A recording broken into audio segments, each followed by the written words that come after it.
At least you all are on time and ready to begin. I'm so sorry. Welcome, everyone, to the Clovis City Council meeting of June 10th, 2 days before Captain Katie Benham turns 50, but I don't want to announce a secret or anything. Where'd she go? Where are you? Katie, where are you? Don't hide out there. It's not your turn yet. I just made a joke about you and you weren't here to hear it.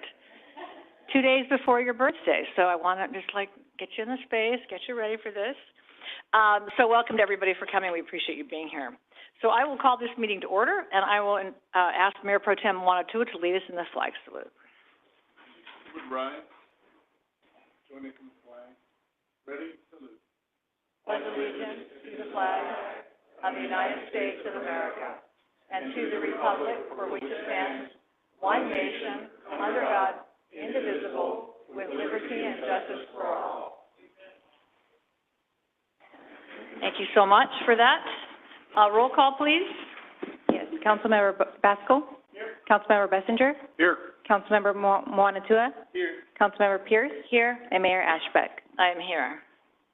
Nicely done to our new city clerk. Check. Roll call. Check. Good job.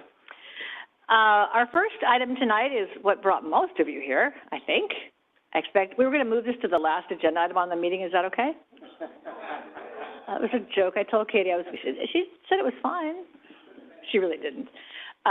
It is our honor to present this proclamation honoring Captain Katie Benham upon her retirement and commending her for 31 years of service to this community.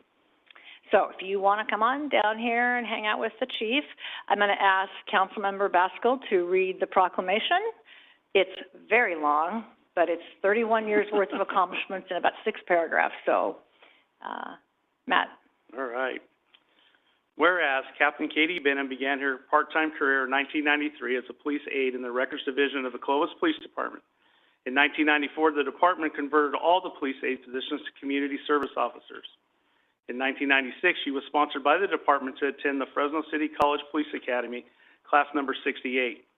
In 1997, she was hired as a sworn peace officer for the Clovis Unified Police Department and returned to the Clovis Police Department in 1999. And whereas Captain Benham graduated from California State University of Fresno, receiving her Bachelor of Arts degree in psychology with a minor in criminology, while working full-time as a sworn police officer. She received her master's degree in organizational leadership from National University. And whereas Captain Benham served as a patrol officer until 2001 and then became the first female canine handler with her partner Ruger. They were partners for 5 years while on patrol and received multiple awards with the American Legion Department of California. Jaws of Justice for their outstanding service, dedication to duty, and community. She was promoted to the rank of police corporal in 2006. Police sergeant in 2013, to police lieutenant in 2015, and to police captain in 2018. Throughout her career, she served as a patrol officer, canine handler, DARE officer, public information officer, field training officer, crisis negotiator, neighborhood services corporal, background investigator, patrol supervisor, collision reconstruction unit supervisor, traffic supervisor, crisis negotiation supervisor, certified voice stress analyst, recruitment background, and hiring supervisor, training coordinator, volunteer supervisor, chaplain supervisor, reserve officer supervisor, investigation supervisor, crime scene investigation supervisor, dispatch supervisor, record supervisor, and administrative captain. I believe we should have listed just the job you didn't have. Everything except one thing, so. Hey, I got more whereases. No, but I'm just making, that was every job that exists in the PD except 3 or something. And whereas Captain Benham was assigned to the Neighborhood Services Division, where she was given the task to get all the massage establishments and massage therapists in the city in compliance with the local and state laws due to many allegations of prostitution surfacing. She organized and supervised the city's first massage establishment operation, which was very successful in citing massage therapists, revoking licenses, and closing down 11 massage establishments involved in prostitution activity. And whereas Captain Benham is known for her compassion for others, organizational skills and work ethic, For the past 12 years, she has organized the police department's largest community outreach event called Clovis Night Out. This truly has become an outstanding opportunity for the police department to give back to the community they protect and serve. Because of this significant accomplishment, she was awarded a Medal of Merit. Now therefore be it resolved that the Clovis City Council, on behalf of the citizens of Clovis and its police department, honorably recognize Captain Katie Benham for her 31 years of service to the city as she retires on June 12, 2024, being her 50th birthday. In witness thereof, Lynn Ashbeck, Mayor of Clovis.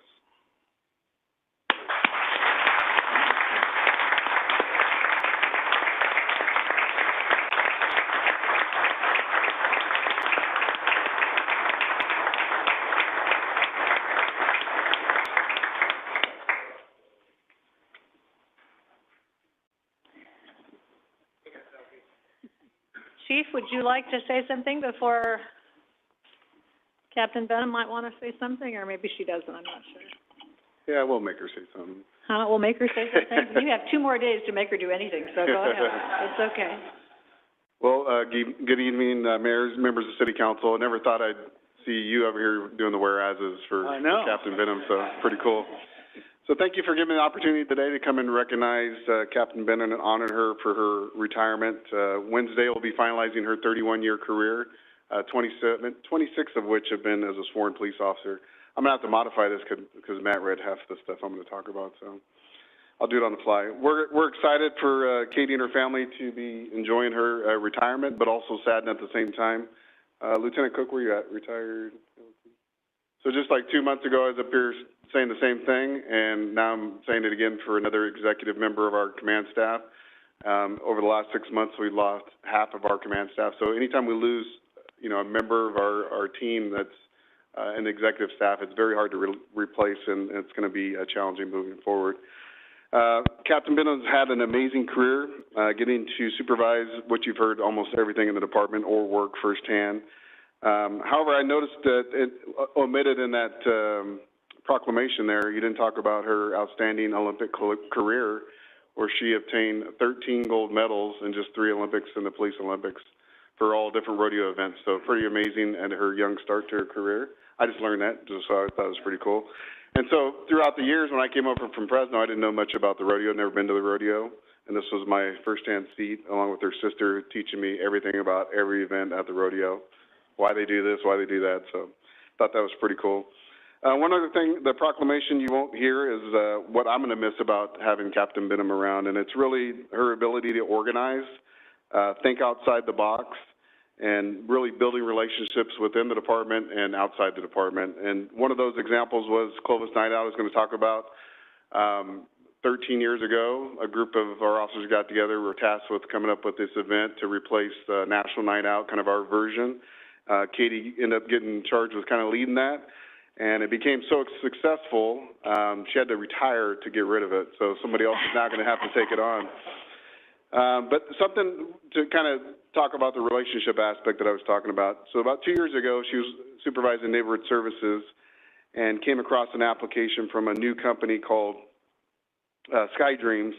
And she was looking at it and seeing the application like, what is this? And it said they're a aerial drone light show. So she was kind of interested about that. So she ended up calling them up and said, exactly, what is your business model? What are you guys going to do? And they said, well, we have some drones on order, and this is the plan. So she came to me and said, hey, I'd love to do this for Clovis Night Out. I think they'll have the drones in time. It'll be their first big show. It'll be pretty cool. So we went ahead and did it. They got the drones in time. They actually all flew like they were supposed to, and it went off without a hitch, and we've done it the last few years, and it's been amazing, and that business has really taken off. But the relationship she built during that time and with them, the owners, and talking to them, they felt so obligated when they heard that Katie was retiring that they wanted to do a special show just to honor her. So they came out to the park where we did Clovis Night Out, got a hold of some of our Ty Woods, our PIO, worked with her husband, Russell. We were going to sneak her over there and surprise, but to get her over at the last minute, they finally had to tell her, this is what we're going over here for. So we got over there on Tuesday, and on May 28th at 8:45 at night, they had it all set up, and they launched a show. And we'll show a quick video on some of the highlights from that drone show.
So I just wanted to thank, Sky Dreams, Deb, and, Terry, Towles for putting that together. When we do it every year for Clovis Night Out, it is not cheap. So for them to come out, set that up, and have all their staff come out and do it is pretty cool. And it tells you how much they really appreciate that relationship that she developed. So I wanted to also thank, her husband, Russell. Where you at, Russell? Thank you, and the kids, Cece and Chase. Thank you for sharing your wife and your mom with us for the last 31 years. I know you haven't been in her life that long, but thank you. It's a big commitment to have the family involved, and so thank you. Appreciate it. All right. Come on in. So in retirement, Katie looks forward to being a mom and spending more time with her family. She also is looking forward to having to not stress about ensuring the department and the city is taken care of 24/7. And I think you can see in her picture, not like Jim Cook, she actually aged pretty well from her time at the police department.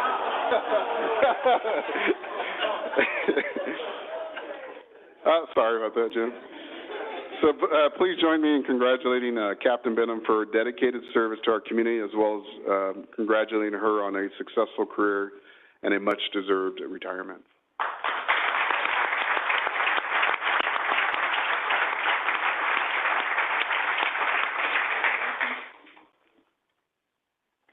Thank you so much, Mayor and Council. I really can't believe this day has come. 8 years ago, I looked at numbers and never looked at them again until a couple months ago, and thought, I think it's time, and what better way to do it when I can at 50. But I would just want to thank my family, my kids, all my work partners, love everybody. Trying not to cry. Can I have my kids come up?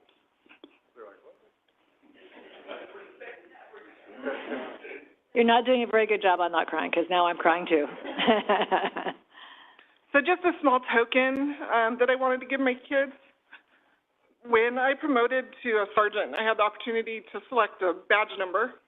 And due to my firstborn being on the 27th, is where I came up with that badge number. And she had no idea until Clovis Night Out. And she said, what's the significance of 27, Mom? That's my birthday. Yep. So I just want to give you that. Oh.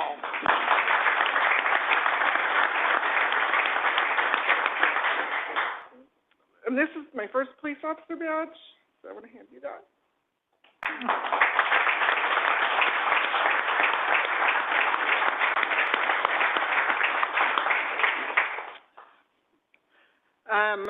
An amazing career. This city, I can't thank you guys enough for taking the opportunity to hire me at 18. So it's been great, and I'm very honored to have worked here. Thank you.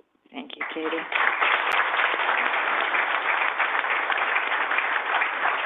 We might want to talk about you first. We might want to talk about you ourselves.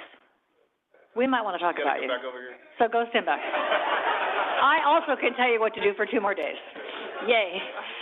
All right. So, and just if we wanted to weigh in, so I think Drew has, it's fitting that 2 of your former colleagues are up here. So I think Drew has something suitable for framing. Oh, wait, it's already framed. I have a plaque for you. It's not the same as the proclamation, because that looked like Moses with the Ten Commandments.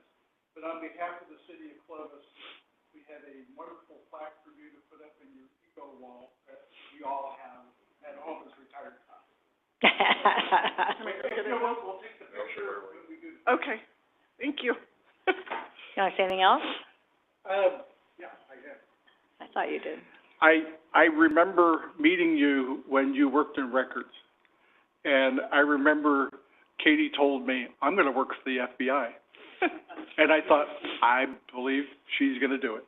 And you've risen through the ranks. You were a great police officer, a great leader, and welcome to retirement. I hope you're better at it than I am. Thanks. Kat, do you want to add anything else?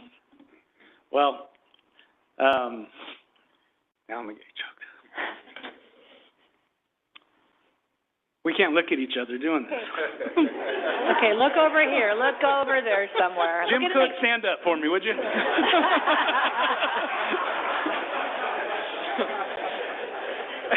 No, Katie's a special person to me, and, you know, we grew up together. Her sister and I grew up together.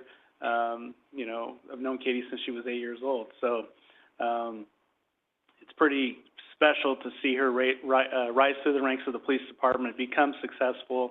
You know, I know her favorite job was probably being a canine handler. Those were always the fun jobs to have. There's a couple canine handlers behind you too, so they'll probably agree with this at some point in their careers as well. So with that, thank you for everything you've done, and I know that you'll enjoy retirement, and we'll definitely see each other out there. Thank you. Anyone else? Paul? Captain Benham, thank you for your service to our city. I think it is careers like yours and all those who have retired that sets a bar for the new recruits to show that they have to be this exemplary. So thank you for that. And thank you to the family for loaning your mother to us, and your wife to us, and a daughter for all these years. And now she can be home every single night. You don't have to worry that she's protecting all of us, you know, all these years, and now she can come and just really be with you all the time. So thank you very much. I, of course, echo those sentiments of thanking the family for the sacrifices that you made for what she chose to do to keep this community an incredible place and a safe place. And Captain Benham, I haven't known you that long, but you are one of the few people that I've heard an awful lot about, and just what an incredible leader you are, and the way that you would conduct yourself with absolute professionalism, courage, but grace. And I just want to commend you on that and congratulate you on an incredible storied career with the Clovis Police Department. And, of course, thank you so much for choosing Clovis to be the place where you served. We are incredibly grateful, and I think the proclamation speaks for itself, but there's absolutely no doubt that your mark has been left here and it will be here forever. So thank you. And I think I will just echo all of that. I want to just, I guess, two things. Katie, you were always there in our community mental health discussions and a real champion for the humanity that's required for exceptional police officers that you are, and from a department full of them. So I really appreciated your willingness to kind of wade into that murky area, but I think we've made some real progress on that. And I think it's just impossible for our citizens to understand the sacrifice and the commitment and the daily work, even when you're not at work, that officers and leaders like you put in to make Clovis the place that it is. So, and maybe that's the beauty of the Clovis PD. We don't really see what it does, but the outcome is remarkable. So I will miss you a lot, because in the parking lot I said, hey, we have the same birthday. And she goes, really? I said, yeah, we're both 50. And she didn't actually believe that. I was trying to be, and her kids are like, really? She's 50? So while I'm a little bit ahead of you, but you've been a part of my city life for a very long time, and it's been wonderful to see you succeed. So our department is a better place because you served, and the humanity and compassion and kindness that you represent will be missed. And I think the work you did to transmit that to officers that we're hiring now is really an important legacy. So, as I often say in moments like this, you left Clovis a better place than when you found it, and we can't ask for more than that. So, Thank you. yeah. So, all of that crying, come on up for a Christmas card photo, and we'll give you one last standing ovation for Captain Katie Benham.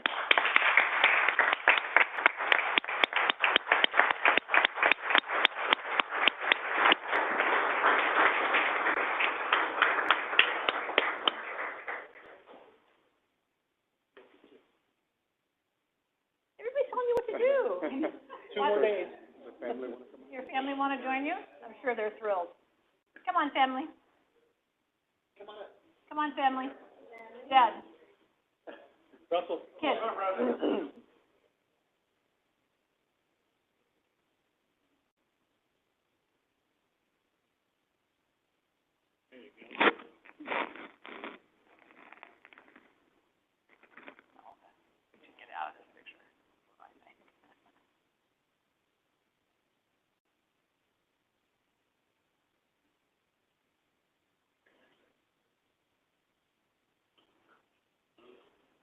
like a photo without us in it? Yes. No. No, you can't, on the back of it. You want it? Okay, all right. We want to see this on your Christmas card, Katie, so that's why we're trying to help you out, like, get these people off your Christmas card. Thank you so much. That's a lot of years of service walking out of this room.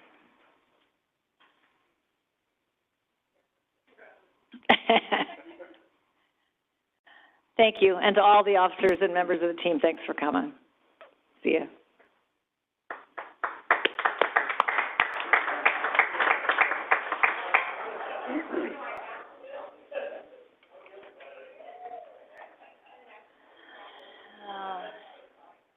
Thank you so much.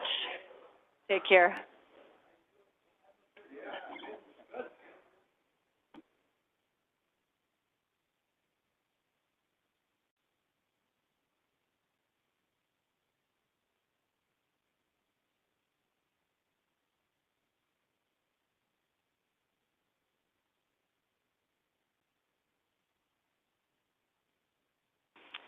Well, that certainly cleared out the audience. That was very nice, so thank you all for honoring Katie.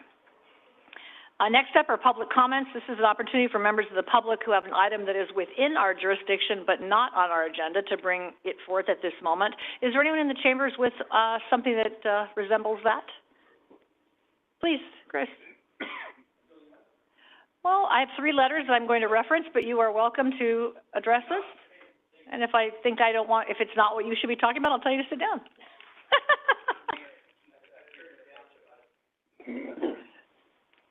So, Mr. Holt thinks that you might be here to speak to the budget. Is that true? Yes. Can you wait a bit until we get to the budget item, or would you like to say your piece now and? Either way, whichever the council would prefer. Wait for the budget is what the instruction is. Very good. We'll do that then. Thank you. We just want you to stay with us longer. Sorry. You thought you were going to go home, but just kidding. Anyone else in the chambers with an item? I will note we have, it looks like 3 letters tonight. One is,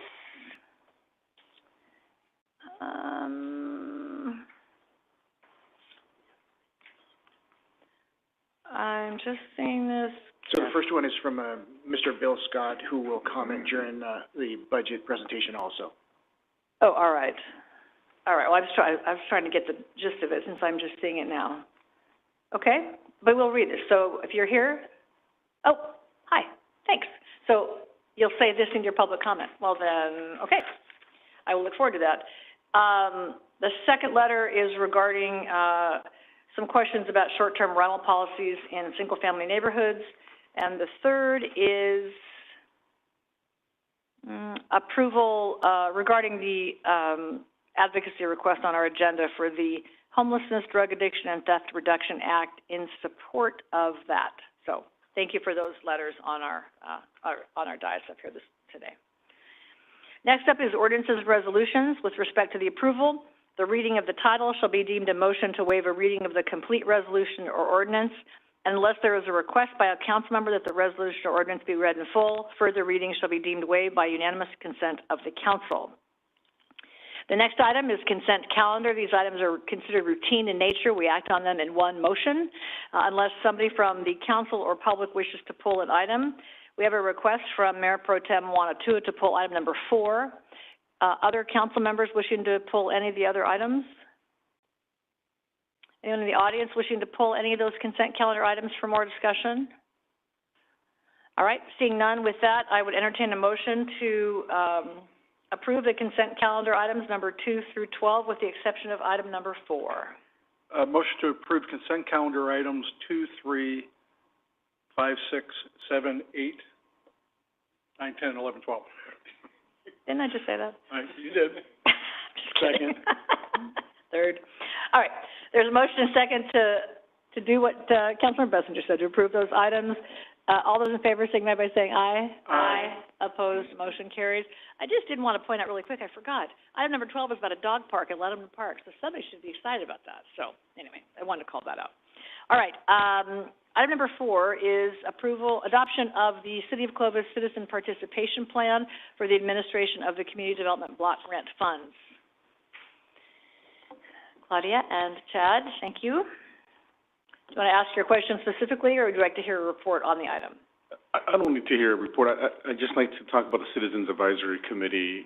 If this is new, and if it is, then I just have some questions. So can you tell a little bit about that? So the Citizens Advisory Committee is new. That's a new portion of the outreach effort that will be going on with the CDBG funding.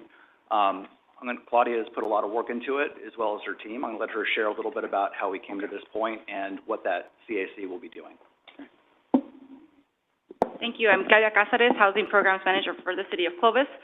We did take some feedback previous council meetings. We also have an agreement with our HUD officers to provide input through the Citizens Advisory Committee, and that's what this is. We have 5 members. They have not met yet. They will be meeting probably for the first time in August to review our performance report for the CDBG program, and then again in the spring to review our action plan or our application to HUD. I also anticipate being able to use them for other programs. For example, last time we were here, or maybe a couple times ago, we talked about the Housing Trust Fund, and you mentioned, Councilmember Manatua mentioned the desire to have a citizens committee as well. So this could apply as well, and we'd ask them to meet, review those applications as received, and review staff's recommendations as well before it comes to council. So currently we do have the 5 spots now filled up.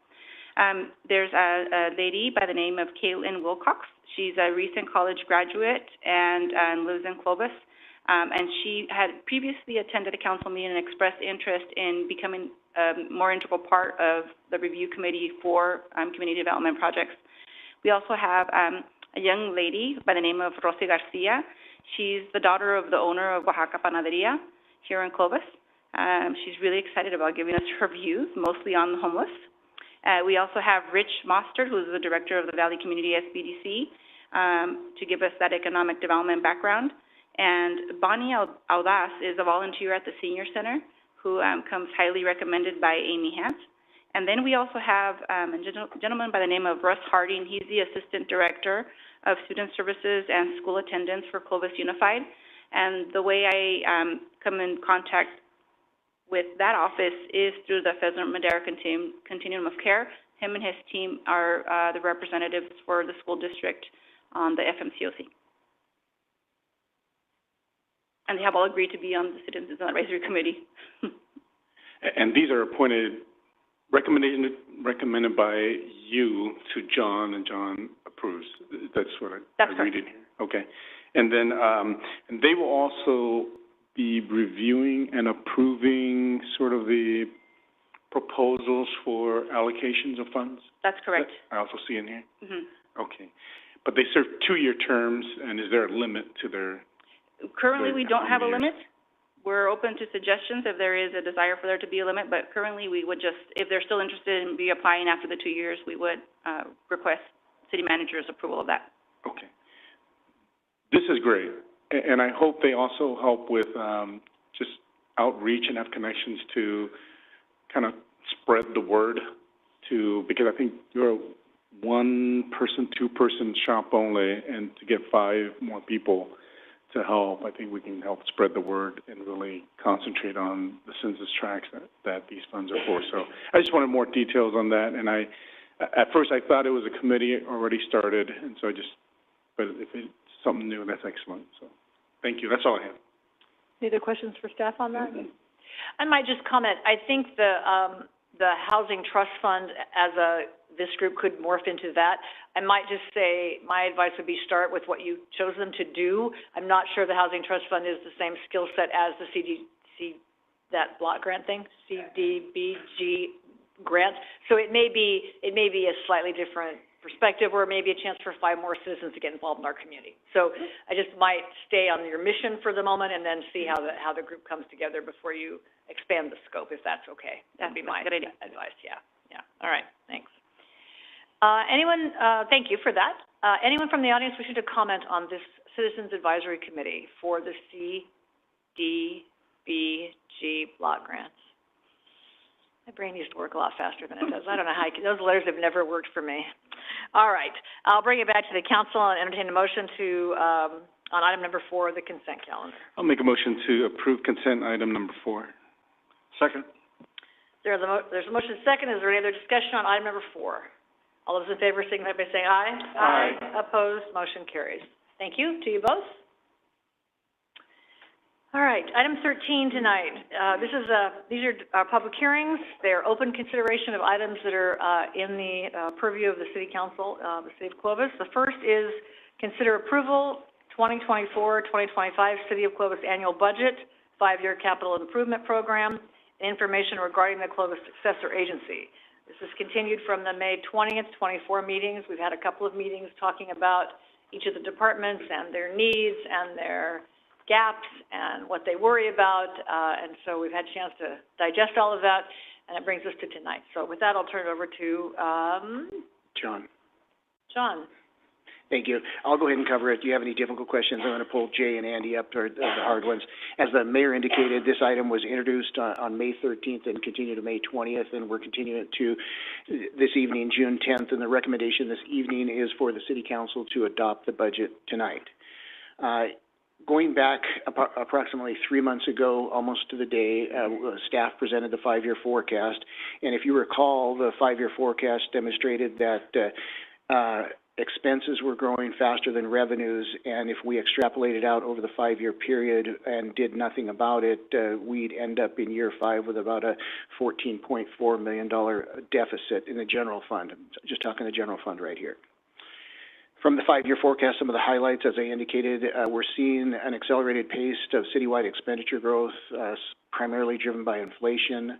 The revenues are not accelerating at the same pace as expenses, creating financial challenges going forward. With expenses exceeding revenues in all of the forecast years for the general fund, the city realistically has some challenge coming forward, and I'll get to it in a minute, but specific to public safety. As it stands right now from the 5-year forecast, again, we have insufficient resources to maintain our current operations. That's basically the level of service that we provide our residents today. Revenues are projected to grow at a slower rate than expenses. The only additional bodies that we included in the 5-year forecast was 3 additional sworn police officers per year for a total of 15 over the 5-year period. We also eliminated all transfers to general government facilities for capital projects, and we eliminated additions to the emergency reserves going forward.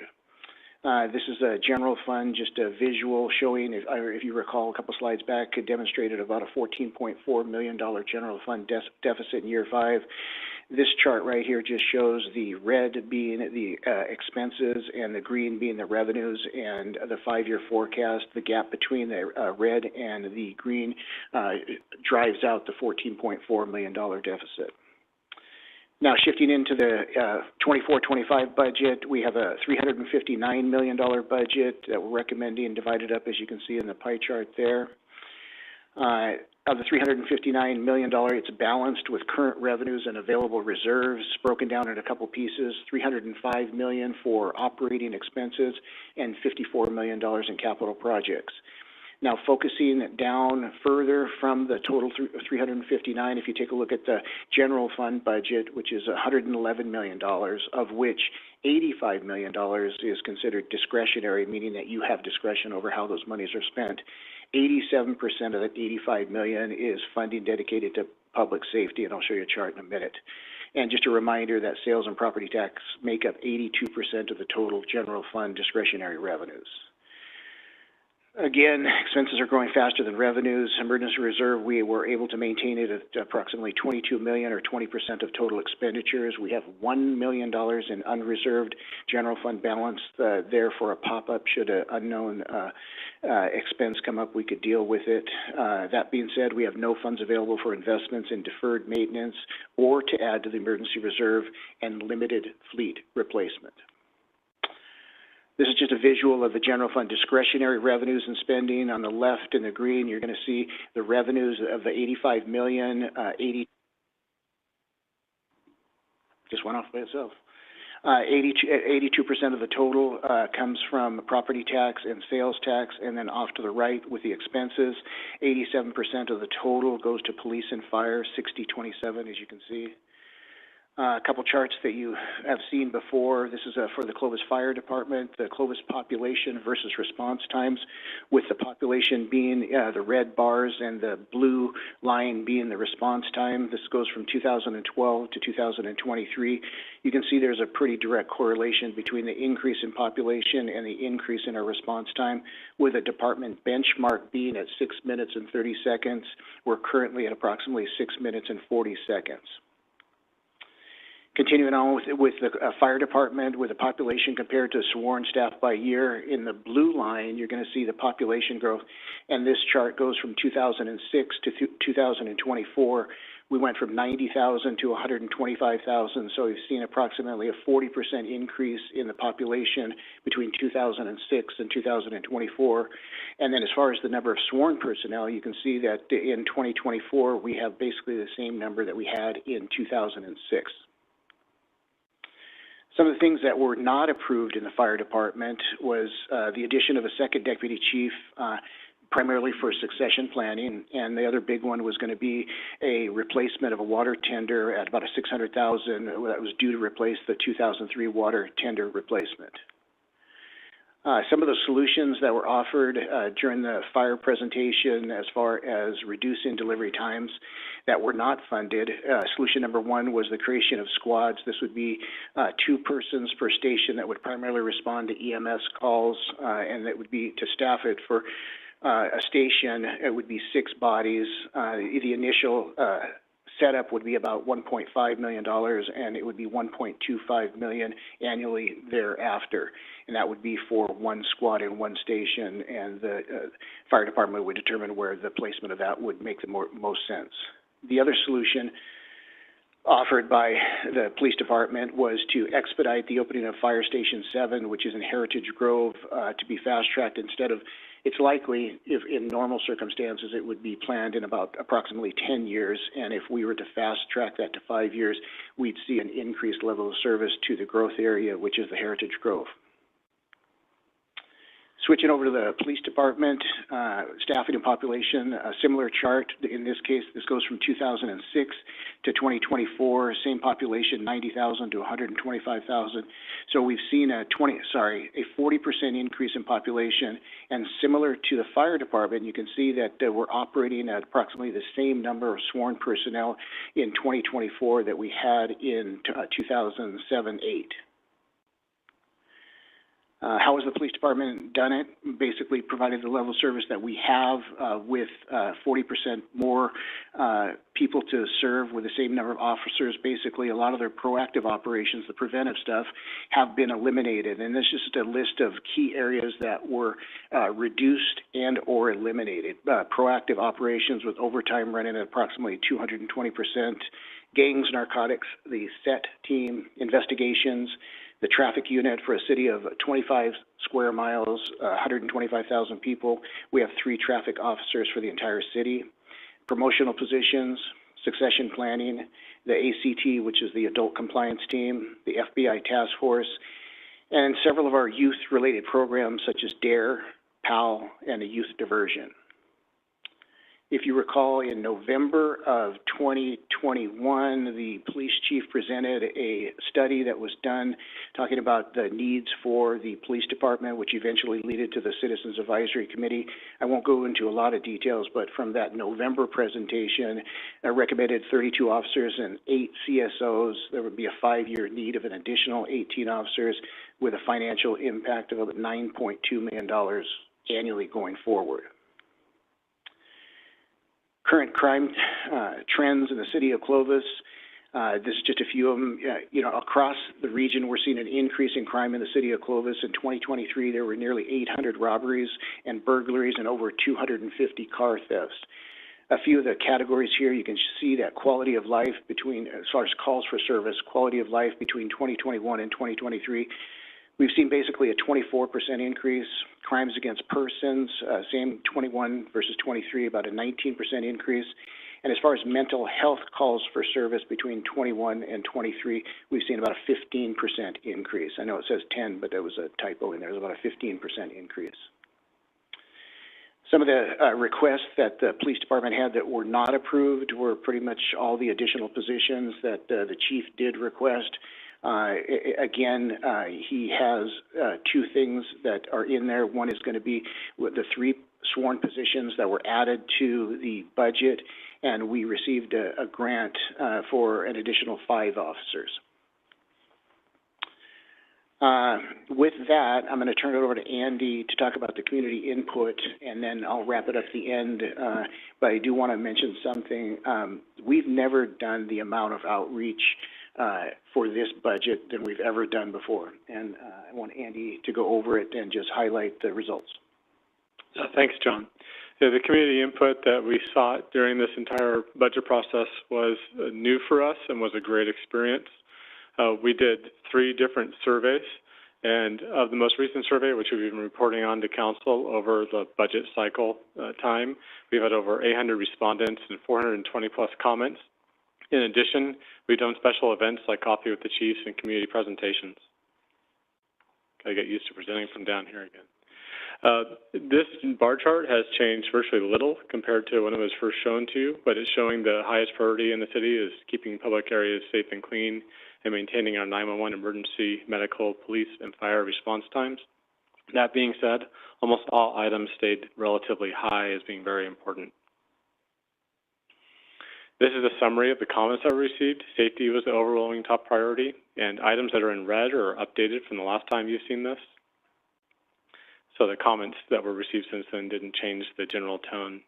Maintaining Clovis' character, which is focused on cleanliness, aesthetics, community feel, and the youth programming. Financial stability is to look at increased revenue, also cost cutting, and continued transparency. And there are also concerns about growth in our community. In summary, the comments overall reflect a strong desire to maintain Clovis' quality of life, public safety, and community character while addressing challenges like homelessness, infrastructure needs, and funding constraints. And with that, I'll turn it back over to John, unless there's any questions. As far as going forward, the recommendation this evening is for the City Council to adopt the budget as recommended. Things are going to be tight this next fiscal year. Staff is recommending that we return at the end of the first quarter. That would be through September, which would probably mean the early November, coming back to report out on city finances more often than we have in the past. Staff will continue the public outreach on the budget itself. And most importantly, staff will continue to seek ways to cut costs and possibly seek alternative revenue sources. With that, that concludes staff's presentation, and I have everybody here if you have any questions. Thanks, John and Andy and Jay and team. Are there questions from the council?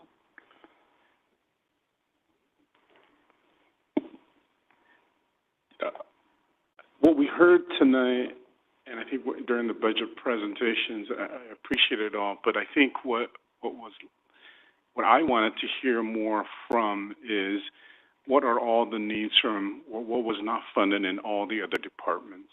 I think that is a healthier discussion, so that way we see the entire gravity of the situation. And though police and fire may fall at the top priority, all we heard from was from General Services, who said they needed employees for senior services.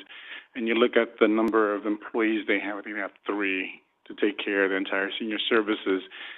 And I think it's important in fairness in those community discussions. Some communities members may want to know, like, okay, I care a lot about seniors. And so what can we do there? But if we only take department heads that are only of the 2 chiefs, how about the other department heads? What's going on there? So that way they see the entire picture. And I've always believed that we need to paint the entire picture, and even us as council, because then we'll know, hey, instead of just 18 more policemen and 10 firemen, we also need however many planners, however many parts guys and water guys and truck drivers. So that way we go, oh, wow, we really need 100 more people for the city to function. But then the tough discussion will be, we only have this much. Where do we put those funds? But the way it's shown, it seems like there's only need in public safety. And I'm not saying we don't need that, but I think the public needs to also go, hey, people will care for different things, and different people will step up. And so I think I would have loved to heard that from all the other departments. But since I only heard from Senior Center, I still am pushing that we invested so much money into that. We only have, is it 3? I looked at your funding for the positions, and it shows the number of positions. And I just go, we need to, where is it? Projection, Senior Center budget, I think page 97, no? While you're looking at that, just a quick update. So I focused on police and fire because they represent 87% of the entire budget. If I did not approve 2 positions in one in recreation and 1 in senior services, if I was to add the 2 of those into consideration, it's over 90% of the budget. So the presentation you had tonight, while it didn't focus on public utilities or planning development services, it's because those are enterprise funds and they can pay for the services that they need, versus the general fund, which is going to be, I have to take a look at our revenues, and that's the maximum that I can spend. I understand that, John, but I'm just saying, like, we need to hear that from the other departments, that's all. And I think every department should paint that picture, and then we can make the decision after your recommendation as well. But if we don't know, then we don't know how many other needs are there as well.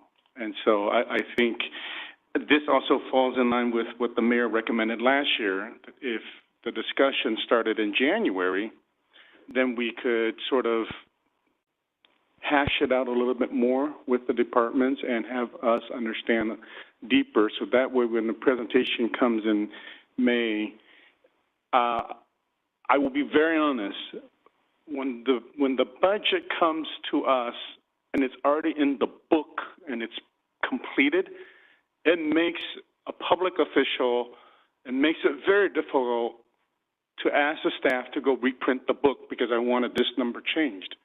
And so, because, I mean, you did all the work already, but I just feel like the public needs to be part of the work, meaning us and representatives of the community.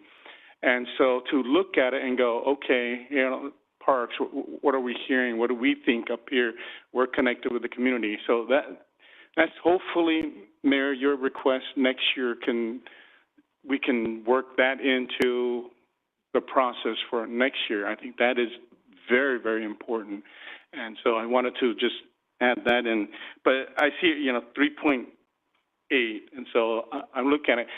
If it can't, I want Senior Center to be a priority that should we have extra funding someplace, that they then become the top priority right after we have, you know, PD's getting the 3, but I want them to be the one because I think it is very important to help the Senior Center out. So that's my one request. Sure. I know that we can't change it because there's nothing that we can move around, but I would like I'll just share with you my direction to staff in denying the positions, particularly in rec and senior, was going to be that at the end of the first quarter, when we return to City Council with an update on our finances, if we're in a more solvent position, then I'd be much more open to consider hiring full-time people for those positions. Okay. And then I did have one question for in PD. They're asking for 3 positions and 9 new vehicles and a new bomb squad, correct? Are the vehicles and bomb squad coming out of general fund? They are.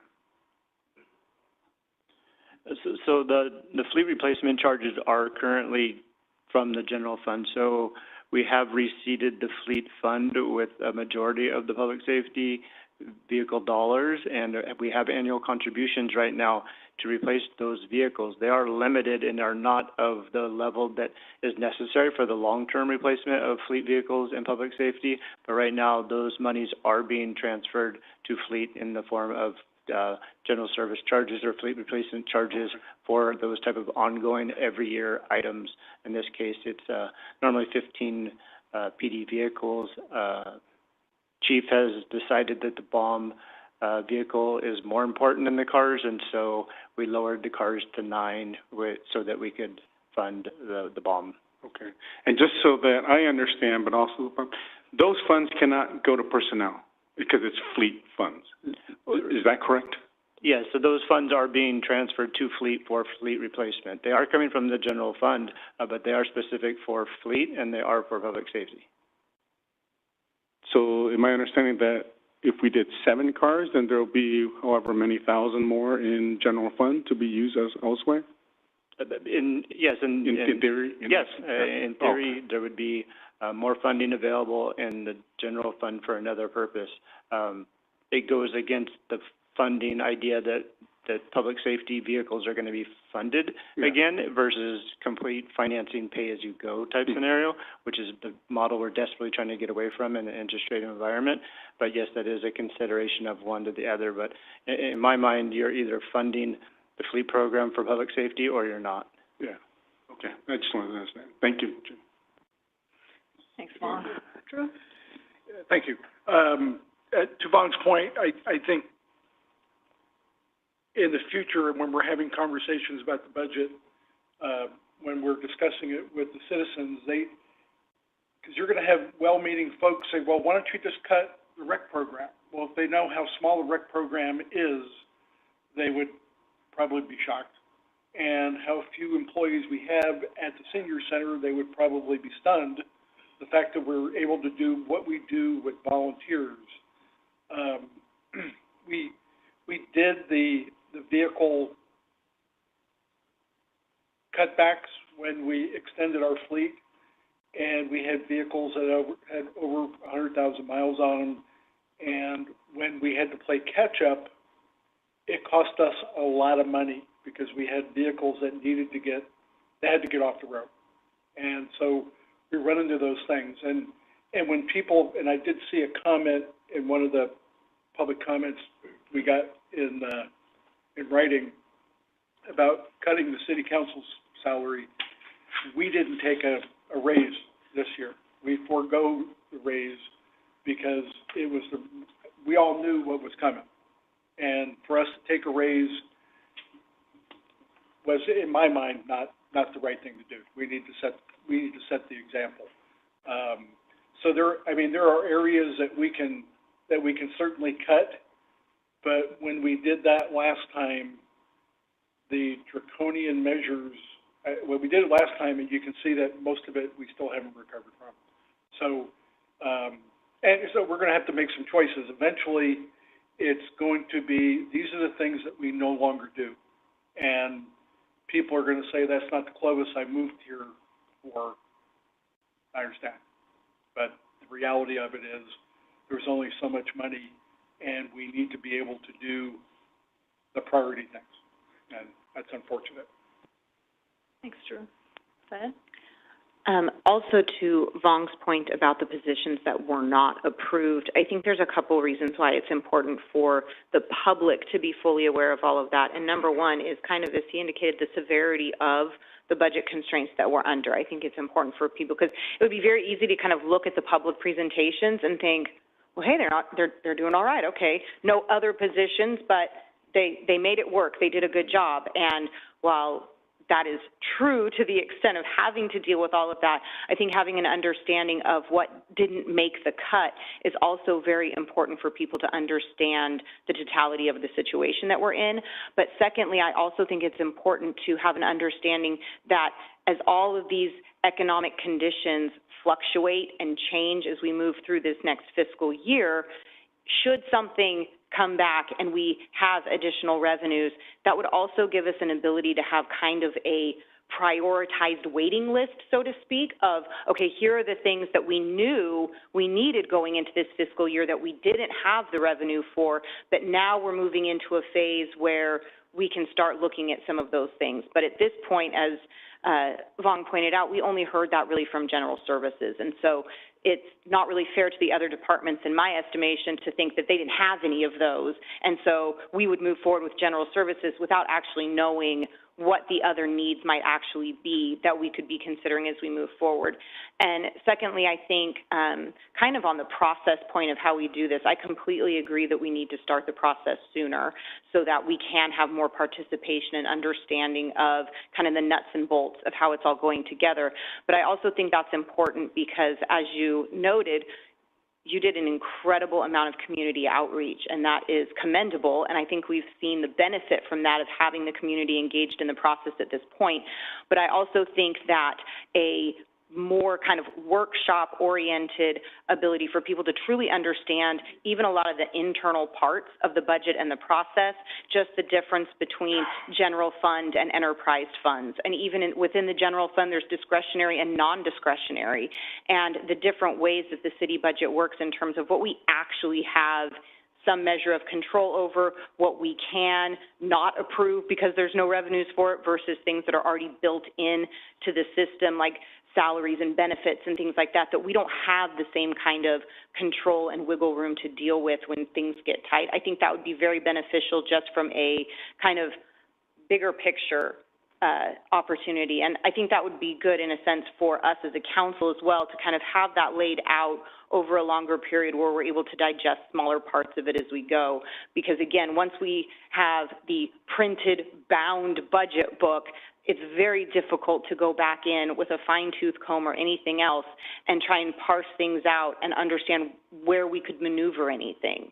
And so I think we're at a point tonight where we're supposed to approve a budget. We heard presentations on it. Maybe we have a good handle of it up here, but for that transparency and for the confidence of the community, I think a more robust and engaging from here exercise would be very helpful as well.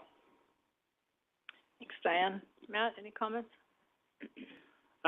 Well, I mean, there's a lot of different complexities that go into the budget, obviously, and it's hard. We have to be careful not to confuse enterprise account with general fund account, because what we're talking about tonight in this budget is specifically more towards the general fund and how those dollars are spent.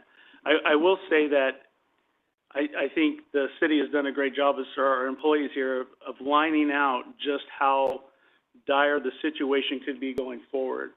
And having lived through that and being on the other end of cuts and trying to figure out ways and, what gets to stay, what doesn't get to stay, and trying to be proactive now to prevent that is going to be very crucial. So while we're talking about this, I do think it's going to be imperative for city staff and us to work towards alternative funding sources, because what we're doing now isn't working. It works to get us to this point, but until we figure out other ways or other means of revenue, we're going to be stagnant. And so we're going to have to figure out how the rest of the city can grow, including senior center, including recreation, including police and fire, with the limited funds that we have coming in now. So that would just be my thoughts going forward, is that we make a really concerted effort on how do we move forward from here, and what we can come up with so that we can try and avoid some of these pitfalls that are going to hit us in the next year or two. So that's my thoughts. Thanks. Can I say one more thing? Yeah, of course.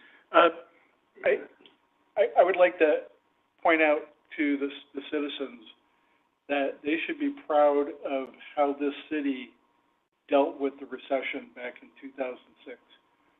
We threw the anchor out early. When we saw it coming, we started gutting the budget early. When other cities were still spending, we were cutting. And when the recession eased up and things got better, we were the first city to come out, start restoring programs, start giving our employees giving them the money that they'd given back voluntarily. every city employee gave back money.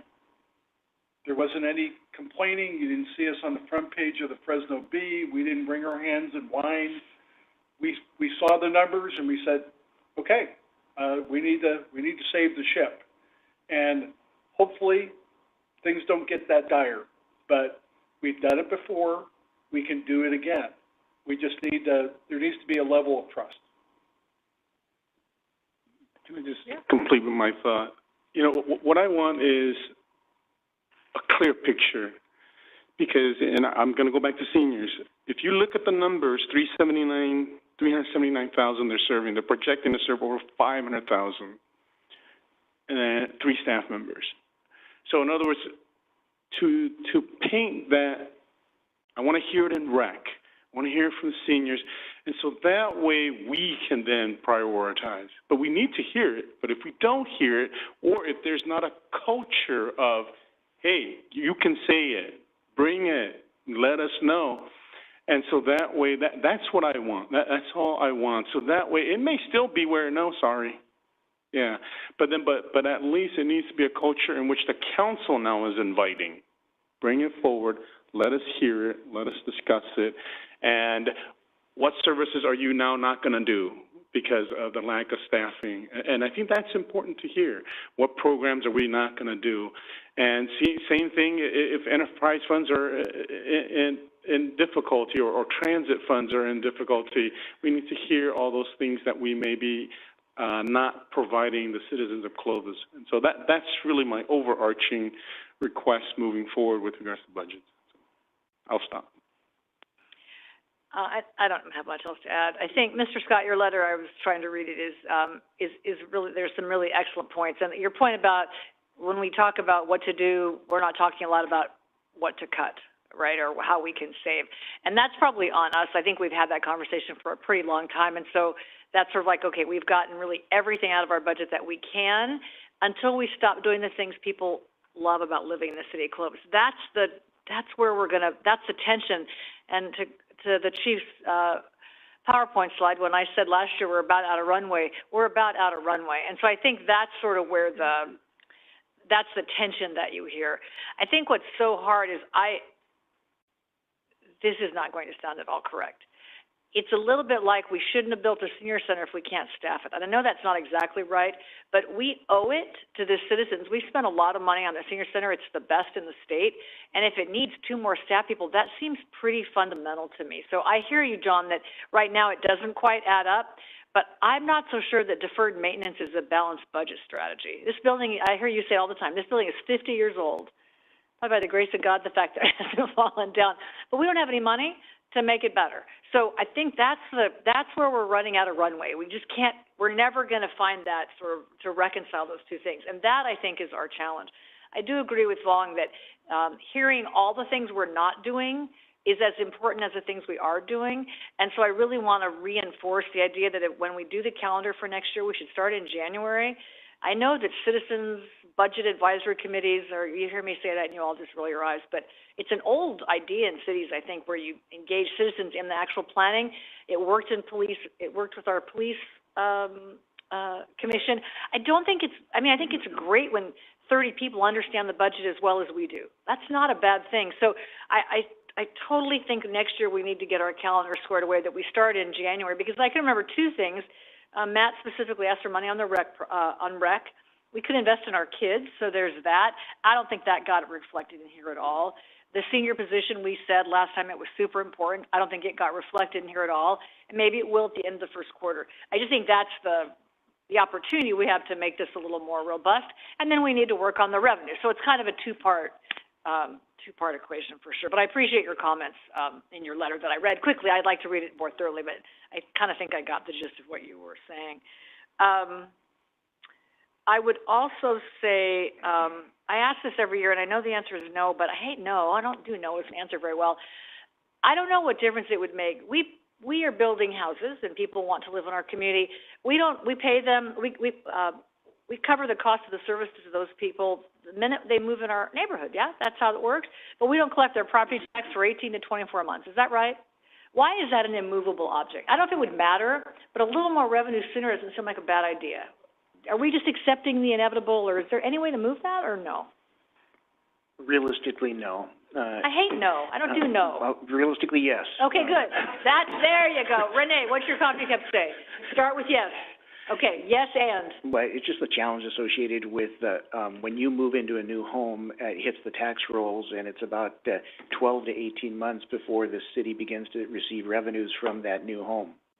Is that the county's delay? Is that just the real estate process delay? What's the... Real estate process and the county's process on, how long it takes when you move into a new home, and depending on the timing of when you move into your home, and, we get property taxes 2 times a year, and sometimes it takes 18 months, but then sometimes it takes 12 months.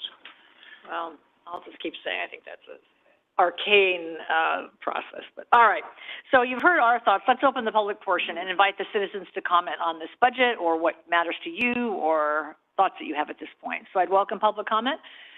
Chris, that's your turn. You're up first, so hit it again. We have a new clock since you were here last, so it's only 3 minutes, so it's pressure. All right, are we on? Yep. Okay, well, don't start my 3 minutes yet. A couple quick comments. Number one, I didn't realize... Okay, wait, it doesn't work that way. Start with your name. I didn't realize the, city council was a paid position. That was volunteer. No? Okay, that's not gonna help the budget? Okay, fine. It helped it a little bit. The next thing, real quick, before I have my presentation, is please, all of you, and I know you do, but I'm gonna remind you that the job you do is amazing. You do wonderful.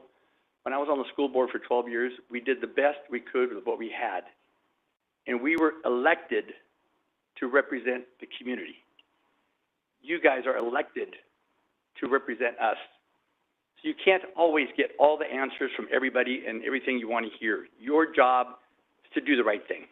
Our job is to do the right thing.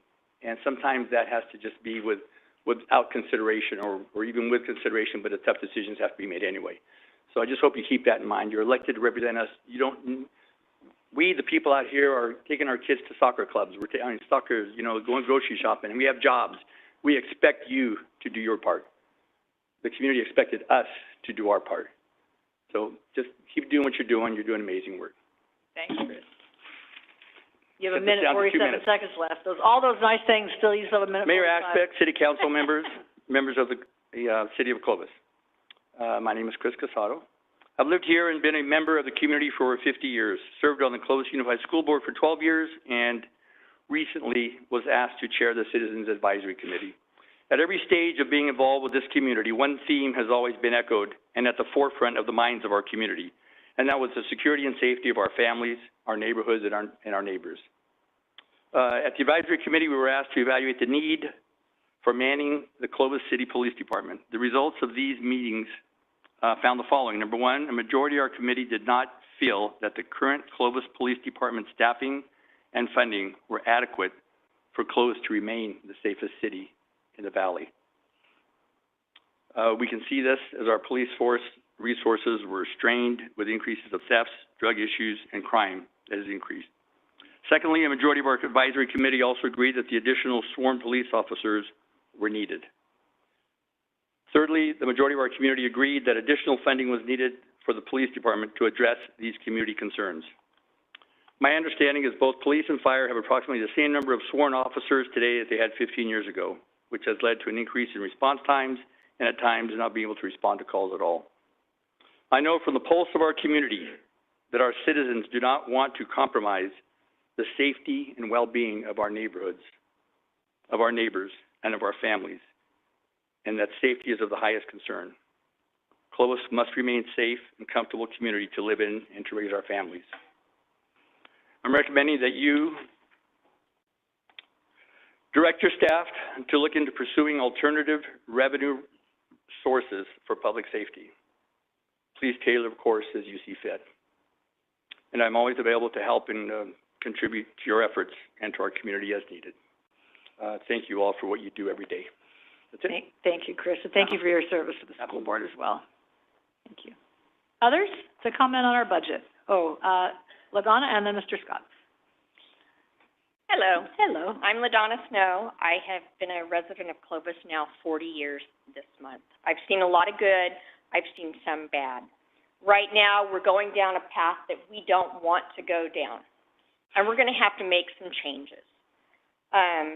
I served on the Citizens Advisory Committee in 2022 with Chris, and I echo all of his sentiments. How do we maintain Clovis as being the safest city in the valley?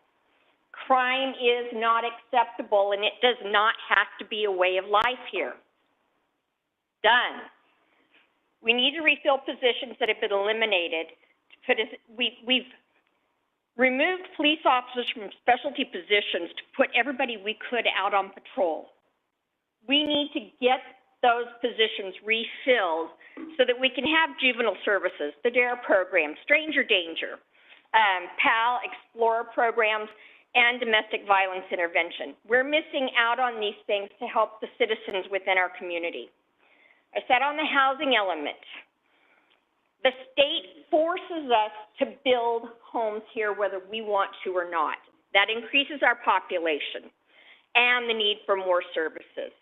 We don't have a choice because they say you have to. Development fees take a long time to trickle back to the city, as does the property taxes and whatnot. It's a slow motion, and we can't keep up with the demand that the houses are bringing to us fast enough with what's happening there. Fresno's current tax rate, sales tax rate, is 8.35%. Fowler's current sales tax rate is 8.975%. Clovis's tax rate is 7.975%. There is room to increase our sales tax here, and the people I have spoken with are more than willing to pay that price for police safety, public safety, fire safety. I've spoken with 40-something-year-olds, our children, Drew, and they're okay with this. They said, I would be glad to pay for more police and fire protection because crime is not acceptable. It's not acceptable to them, to their children, to their parents at all, and we need to make that a rule in Clovis. Crime is not acceptable, and we need to do something about it. So I ask you to go forward. I know that it's a $150,000 expense to get it on the ballot, but let the citizens vote for a sales tax increase. You guys can figure out where you want to fall in there, but at the very least, hit what Fresno's doing. If that doesn't give us enough money, go a little higher. But we've got to do something, and we've got to do something now. We can't wait any longer. Thank you. Thanks, LaDonna. LaDonna, I have a question for you. Yeah. So, do you prefer where, if we should go for a tax measure where it is tied only to police and fire, restricted more? I know that requires a 2/3 vote, yeah, which is very difficult. Are you open to where it goes into this general fund and sort of is prioritized by the council and or staff? Which are you? Either or. Either or is good. Okay. Yeah, either or. Because if we go strictly for public safety, then the vote has to pass by 66%. Yeah. And that makes it very difficult. Okay. So you would be comfortable if it went the 50% plus one? Which would give you a little extra then perhaps to play with the senior services or the rec department. Okay. I just wanted to make sure that you are also comfortable with that. We need to be able to figure out how much more do we need than the 7.975% that we're charging right now. Yeah. And then looking at what the other cities are charging, we've got room to grow here, folks, and we've got people that are willing to pay it. Thank you so much, LaDonna. Thank you. Thanks, LaDonna. Mr. Scott, would you like to?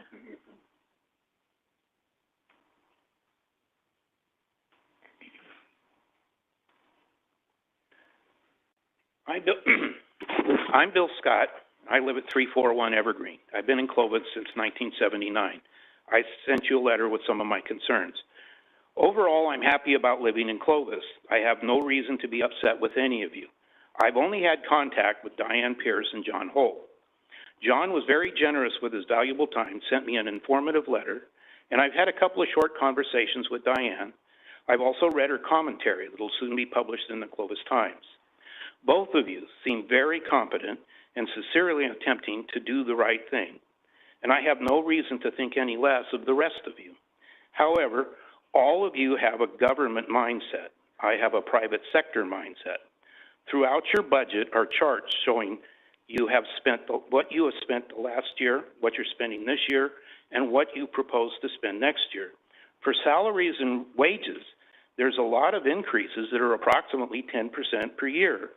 The details show you're giving a 3% raise, but that's on top of COLAs, step raises, and et cetera. It seems that most of the increase is in benefits. Why? You already give better benefits than the private sector gets. Is it increases in medical and retirement costs? In the private sector, the employee covers those increases. And if you're not making a profit, you don't give raises. I was told by John and Diane that you have several bargaining units, and these contracts are set for 2 or 3 years. To me, you're trying to tell me that it gets dark when the sun comes up. Why would you promise a 10% increase 3 years out when your graphs are showing you're going deeper into the red? When I was younger, you didn't take a government job to keep up with the Joneses. Today, the Joneses are green with envy of government employees. It's possibly the way these contracts are negotiated. First, the public's not allowed. Then, I may be wrong, but I imagine all of you receive campaign contributions from some unions, and all unions have given contributions to some of you. So everyone in the room has a vested interest in a good outcome for the union, but no one in there has my interest as a priority. Some of your proposals that you're voting on have the following notice. Council members should consider recusal if a campaign contribution exceeds $250 has been received from the contract proponent within the preceding 12 months. Why does this not apply to employee contracts? I'm not accusing anyone of any illegality or lack of integrity. I'm sure there's a legal reason why this is allowed. However, to the public who gets the bill, this is just not right. I'd like to propose the council look into a way a small group of citizens could be allowed in the negotiations. They would have no vote. They can make comments, as you allow here. Their main purpose would be informing the public of the outcome. I've never heard the results of these negotiations unless there was a strike. And even then, all I hear is what the raise was, not the total package. I can't imagine any effective argument for keeping these negotiations from being transparent. I know nothing is going to happen tonight. I just hope the City Council will at least consider some way to bring more light to this process. Thank you for giving me the opportunity to vent my concerns, and I look forward to hearing from you. Thank you so much. Appreciate that, those thoughts. And John, did you send Mr. Scott sort of on the website where it has every bargaining unit agreement? Because that's public, right? We have those agreements out there. No, I responded to everything that he requested in there, and answered all of his questions. I did refer him to our website that included all the information on our community outreach, but not specifically to the location of our bargaining unit MOUs. Yeah, Mr. Scott, on the website, it does have every single MOU with all the bargaining units, so that way you can take a look at the details of what was agreed upon.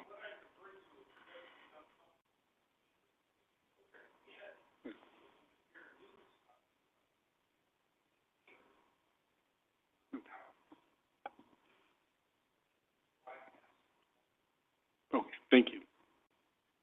Thank you very much. Anyone else wishing to comment on the budget? All right. On the budget, do you have a comment on the budget?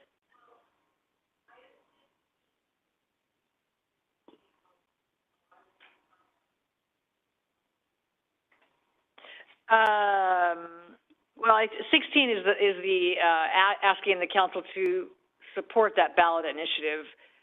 It is tangential related to crime for sure. So, but I think your letter specifically on supporting that ballot initiative. Am I right? Yeah. So if you don't mind waiting till item 16. Okay. Thanks, Rose. Anyone else on the budget? Going once, twice. All right.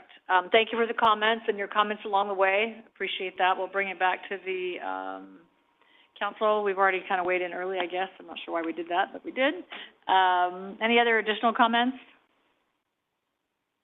And if not, I would entertain a motion to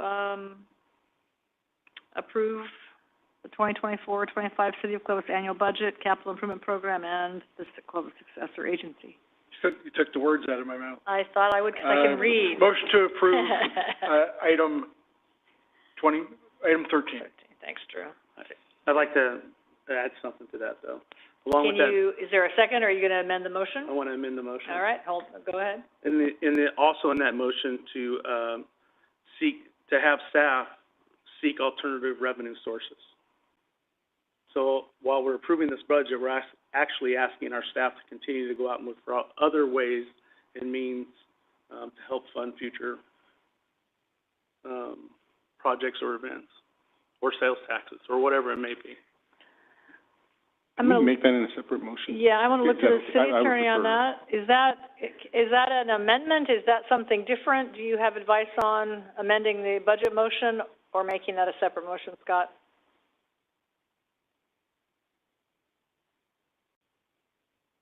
Yeah, you can do it together if the motion maker is willing to accept the amendment, but it sounds like we may have at least some other discussion on whether or not it would be supported or not. I'm open to that amendment.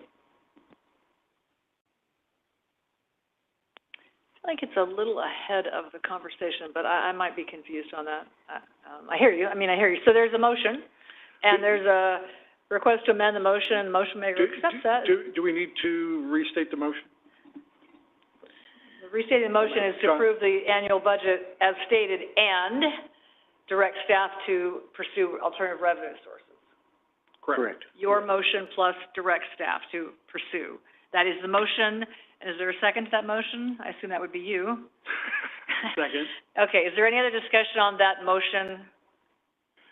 Yeah, I don't want the two items to be conflated together. I prefer that the second motion be one that is strong, separate, in which there is direction given, because it's asking for a tax measure.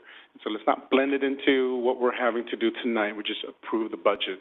So that's my, and so I don't want to vote no on the budget just because I wanted the motion to be separated. But if you two are willing to separate it, we can have a discussion on that separate motion, so that way there's better direction given on it. Is that okay? That's fine, I guess. Well, I guess I'm comfortable that the motion is its action. I think if we want to make the motion and then staff heard the direction of the citizens and of us saying go out and pursue, there might be something else you come up with, a bake sale, I'm not sure. But I don't know, that's not our discussion tonight. Our discussion is this document. And so I would be comfortable just approving the motion with a direction to hear what the citizens said and what we're saying, see what options are out there. But I'm not comfortable putting it in the same motion. I guess I'd also vote no on the budget if that was part of the motion. So I guess you, as the motion maker, can decide if you want to leave it that way or you want to take a vote. Question for the city attorney: does this need to be a supermajority for the budget, or can be a 3-2 vote? No, just simple majority is all that's needed. So you want to leave it in? Let's just leave it. Okay. So as your motion is as is. As is, but not taking Matt's second, or you want both? Unamended. Now I'm confused. Okay. What we had, the motion I made contained Matt's addendum. Okay. Directing staff to continue to seek other funding mechanisms to address our concerns and concerns that the public had tonight. Okay. So that's the motion. That's the second. Is there any discussion on that? All those in favor, signify by saying aye. Aye. Opposed? No. So, right. the motion fails, two votes in favor, 3 opposed. Now, is there a second motion that would just approve the budget as it's stated on the agenda tonight? Okay. I'd make a motion just to approve the budget as presented this evening. Diane? I second. All right, there's a motion and a second to just simply approve the annual budget as printed on our agenda tonight and what you all came to speak to. All those in favor signify by saying aye. Aye. Opposed? Did you vote? Okay, motion carries 5-0. Did you? Okay. And we're not opposed to the future discussion. It was more of a procedural thing about it doesn't really belong in the same motion. So, the budget is approved. Yay. Yay for the budget being approved. So to all the staff who did a ton of work, thank you so much for all of that. Now, we don't have any other action on this item to make a motion on anything else, I don't think. So I'm not quite sure what to do with that second discussion, except you heard it as direction. So Scott, do you have advice on that?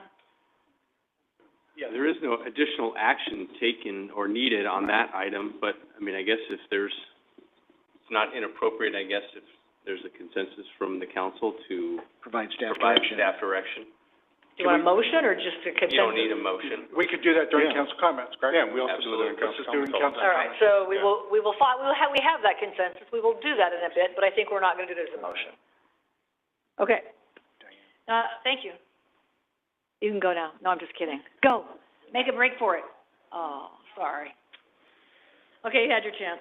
All right, item number 14. Item number 14 is related to what we were just talking about and deciding if it was a motion or not a motion. Item 14 is consider the approval of the debt management policy updates and statement of goals and policies for the use of Melrose Community Facilities Districts and tax increment financing districts. And it looks like this might be I don't know, whose is this? It's going to be Jeff and Andy, but I did have a couple comments, if you don't mind, to start off things off. Okay. So items number 14 and 15 are related to development impact fees, and I just wanted to remind council how we got here. Approximately a year ago today, on development impact fee discussion, the City Council approved all development impact fees by the what's the CCI? Cost index? Construction cost index, except for water, and there was no action taken on it. Further direction by council to have staff go out and have consultants evaluate how our fees are calculated, whether they're sound, at the level that they're at. And so there's been a ton of work done by staff over the past year. We've hired multiple consultants to evaluate the methodology of the calculations and the amount charged, and the findings of those consultants we've hired found the following: that the methodology staff is using to calculate the fees is sound, the amount charged is commensurate for a fast-growing city with high amenities. Item C is total development impact fees in Clovis range from 7 to 9% of the total value of a new home. The proposed 60% increase last year that we had in water is likely to be over 100% this year when staff presents. And then the questions asked, what is the impact of not collecting adequate development impact fees? The reality is going to be that if we continue to not collect adequate development impact fees, there's going to be a point within the next 5 years where we're not going to be able to support future development due to a lack of either sewer or water infrastructure. Item number 2 is going to be every year fees are not increased as appropriate means that the following year those recommendations will be even higher, which you'll see tonight. Unfortunately, there's no magic source of funding for the development impact fees. The sources that we've identified, if development truly pays for itself, it would be the development community that would pay for it. Tonight, Andy's and Jeff are going to introduce funding mechanisms like CFDs. We could transfer a portion over to existing users, or historically, what we've done is issued debt, $120 million for a sewer plant and a water plant that we're currently making $10 million payments on an annual basis.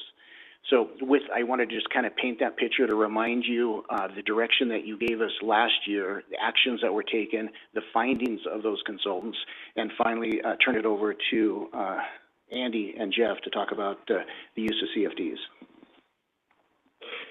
Good evening, Mayor, members of the council. So tonight we'll be talking about infrastructure financing tools that staff is recommending that we include in our debt policies to allow the development community to utilize them going forward to address some of the infrastructure needs that John mentioned. A little bit of background here on how we got here, and not to be repetitive, but June 5th in 2023, City Council directed staff to review and analyze the city's development impact fee program and verify water fee costs. In September, I came back to you and we had selected Cosmont to analyze the development impact fee program on a holistic basis. This reviewed how the City of Clovis calculates development impact fees and how those fees are funded, and any financing mechanisms that were available that we should address. To provide an overview of the industry best means to calculate fees and how they are funded elsewhere, and to conduct workshops to various groups. In December of 2023, COSMOT presented those findings to the industry. That included 34 attendees of the industry.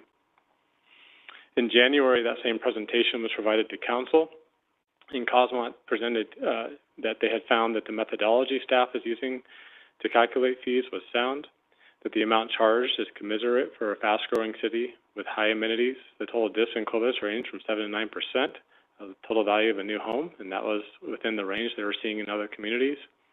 And that Council directed staff to bring back any policy changes for consideration to allow for additional financing methods to fund growth-related infrastructure, because they had found that we weren't using some of the tools available to cities and agencies in the state of California. In May, we presented debt policy changes to stakeholders, and we had about 30 attendees at that meeting. So what we're here to do tonight is to look at changing two documents, or rather change one document and adopt another. First is the City of Clovis debt policy, which is an existing document that Jeff Blanks and his office manages and has developed. And the City of Clovis local goals and policies is also a required document to utilize some of these tools.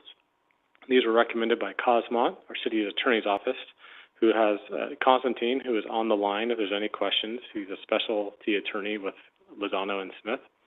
And our finance department was deeply involved, which I am very grateful for because it got complicated fast. So what changes? Just in real high overview, it allows the city to consider Mello-Roos, or also called CFDs, you may hear them referred to as the same, enhanced infrastructure financing districts, infrastructure and revitalization financing districts, climate resilience bonds, or other tax increment financing authorized under state law.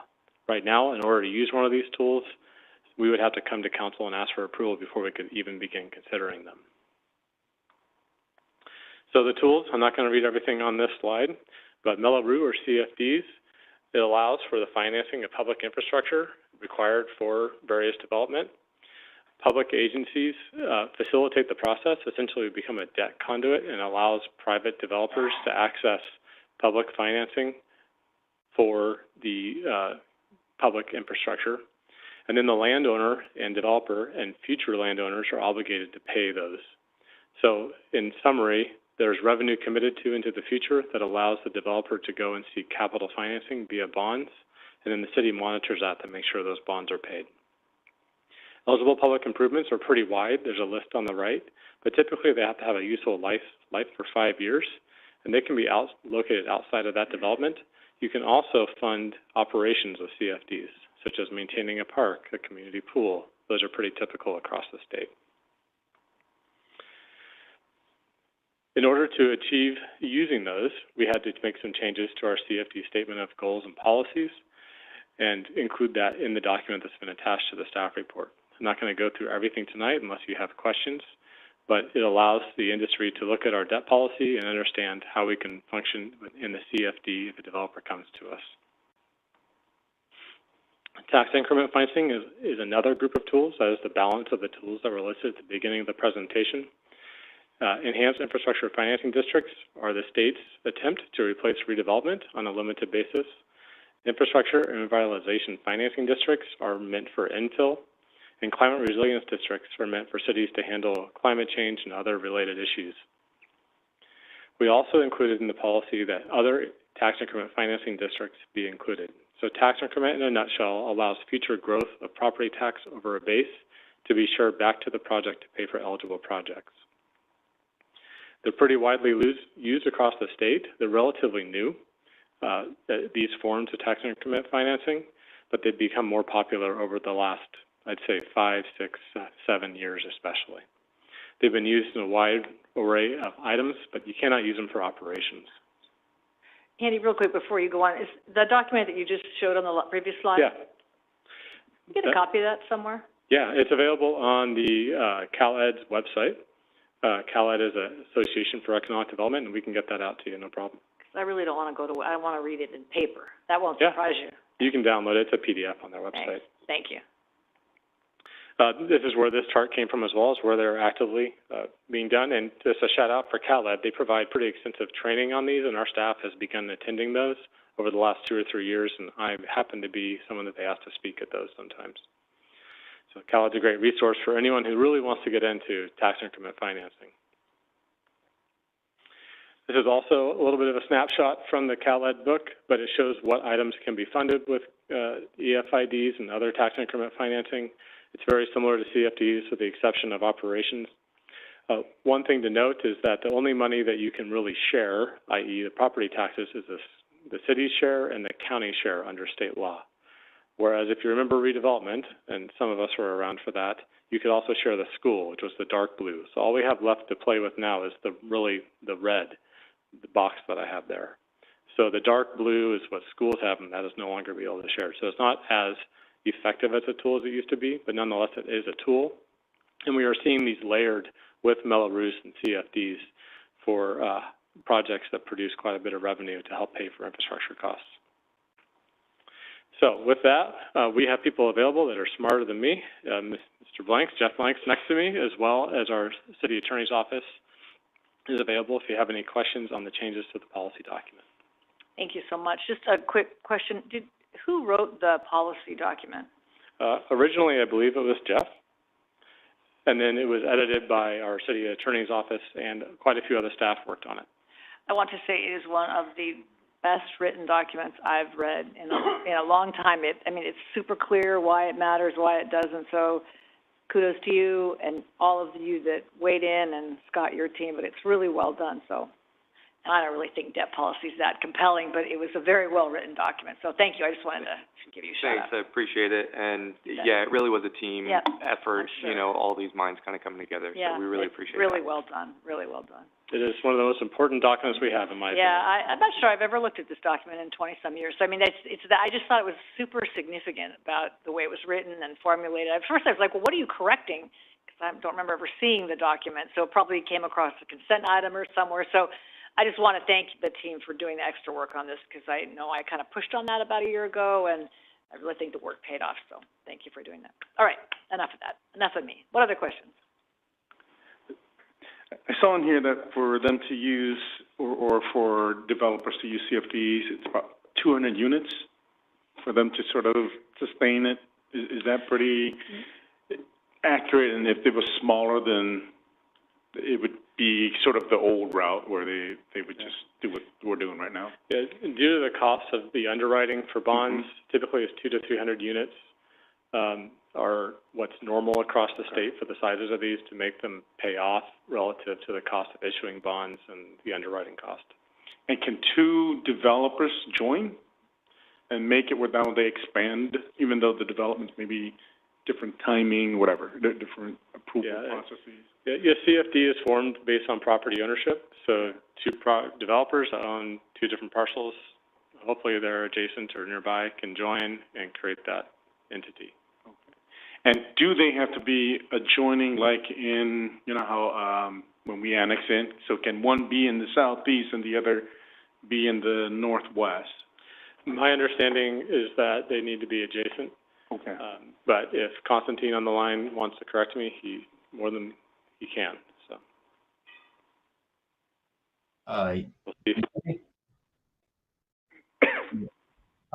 Good evening, council members. Constantine Baranoff with Lozano Smith.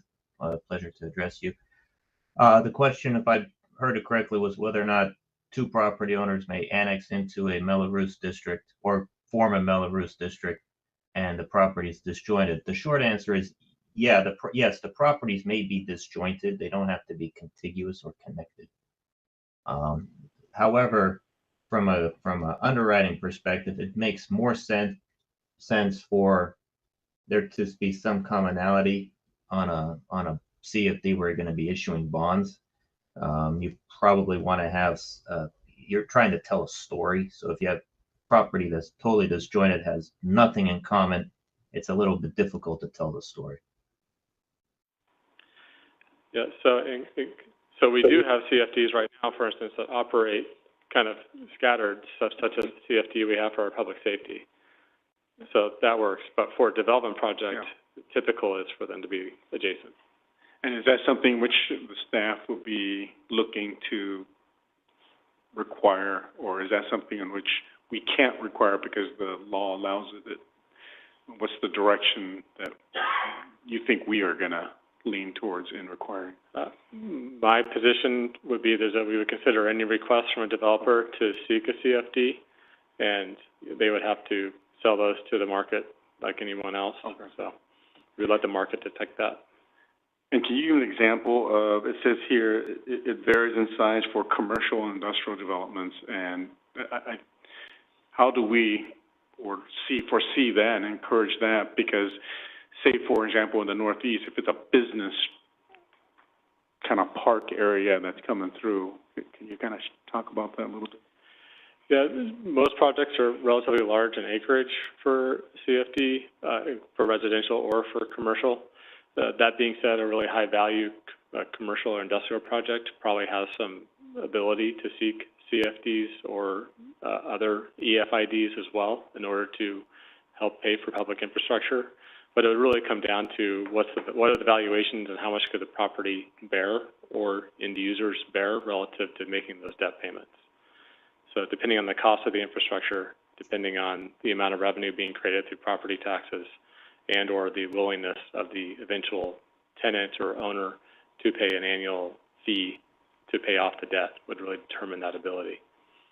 And commercial, usually it's a single owner more than where it's homes where every person is paying it separately. So that's how I'm understanding, right, how these work. It would be that one owner or two less owners bearing the debt.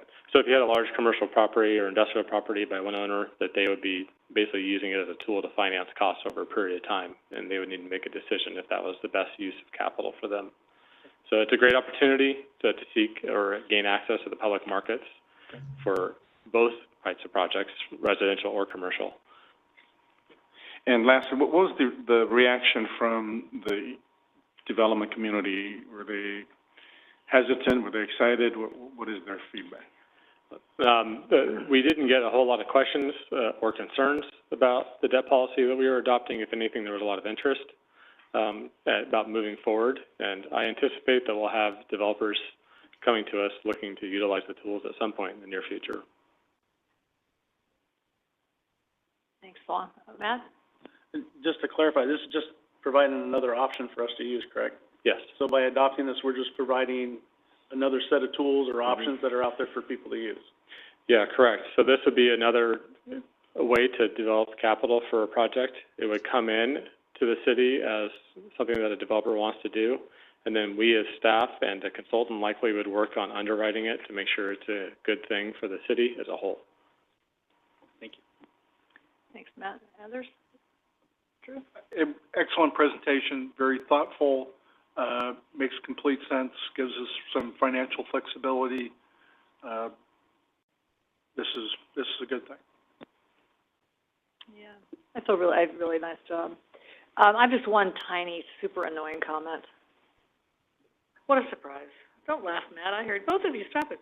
Page 10 at the top where it says Municipal Advisor Financing Team. The recommendation is to retain an independent municipal advisor, which makes a ton of sense to me. I just want to be clear that the first paragraph says we should do it, and the next heading says the city shall do it. I don't know if it matters, but should we or shall we? I think it's really important to have an outside lens, is why I paid attention to that. So is it should or is it shall? Sorry. Too many lawyers in my life. I am completely fine with making it something that we shall do.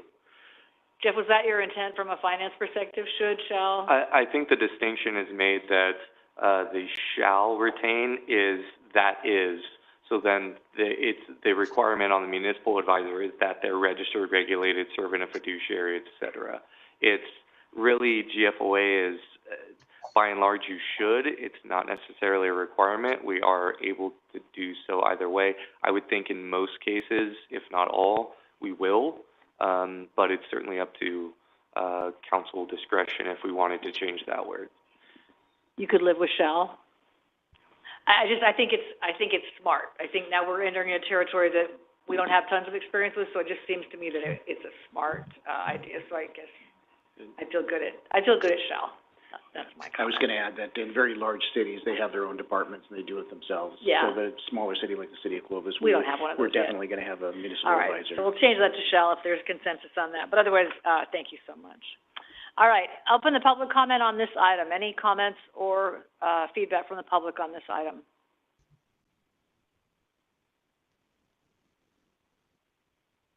Of course, the building industry has feedback. Good evening. My name is Art Calrissian, Mayor, council members.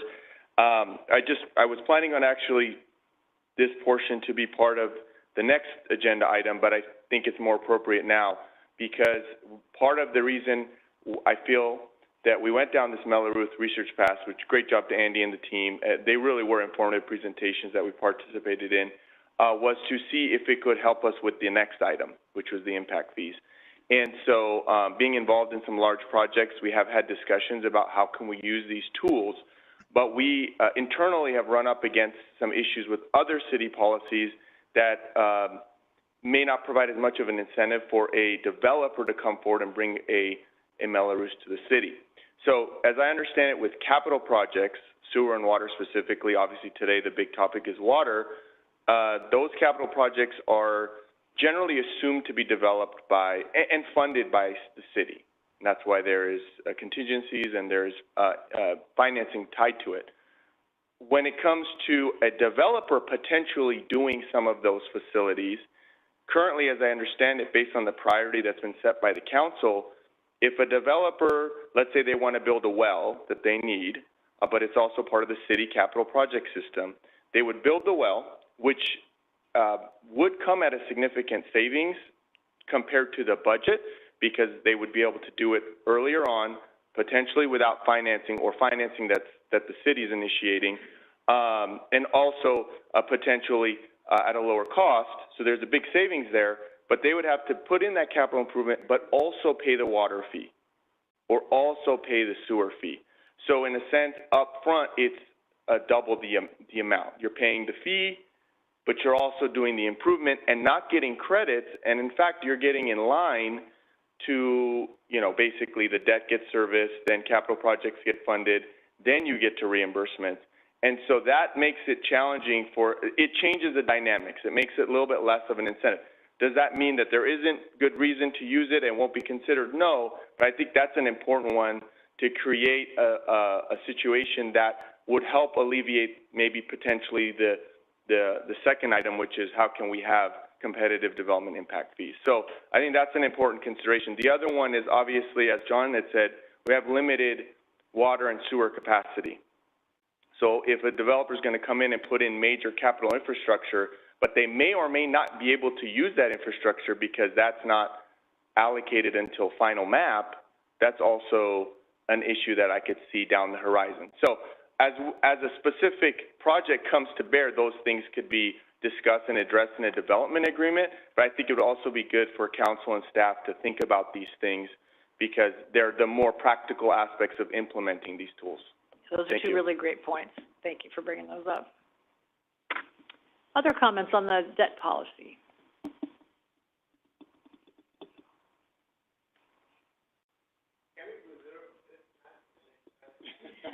No, we don't. This is not like Congress. Of course you can. Of course you can. All right.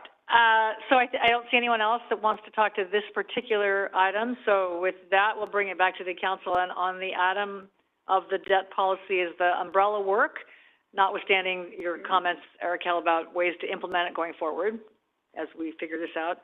And maybe changing the language from should to shall. Is there a motion? If you'd like to include that in your motion for item number 14. Thank you.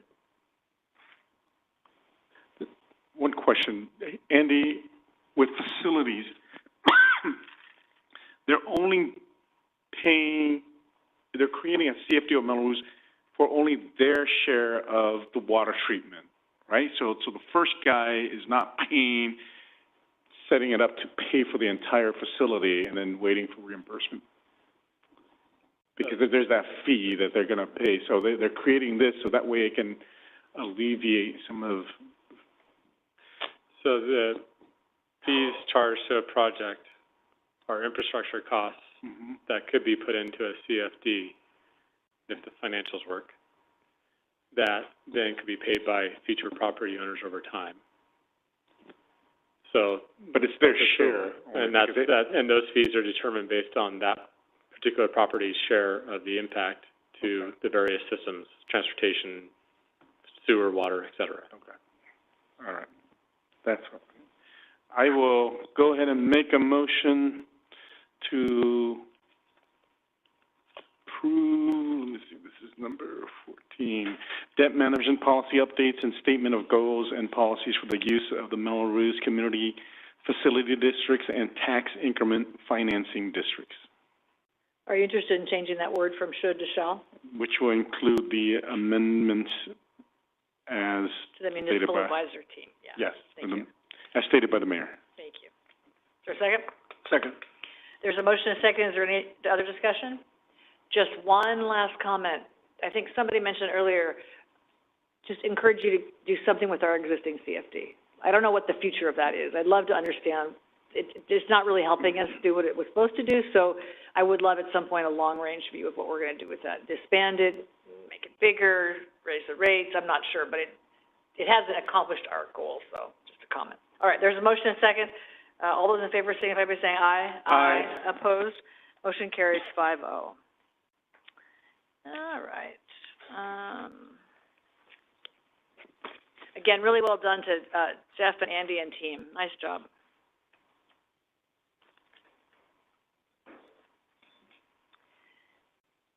Item number 15 is considering the introduction of an ordinance to amend various sections of the municipal code relating to development fees, and consider approval of a resolution revising the master development fee schedule and providing a description of fees to be requested for county adoption.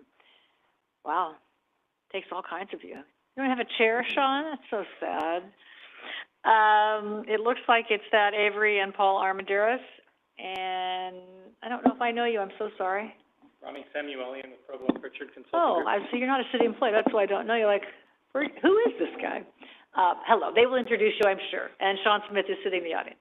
All right. Welcome, gentlemen. Good evening, Council. We're here tonight to present two items and request your approvals. One of the items is to consider the introduction of several ordinance revisions, and the other is to consider approval of updates to the Development Impact Fee Program for the fiscal year 2024-2025. With me tonight is Paul Armendariz, Deputy Director of Public Utilities.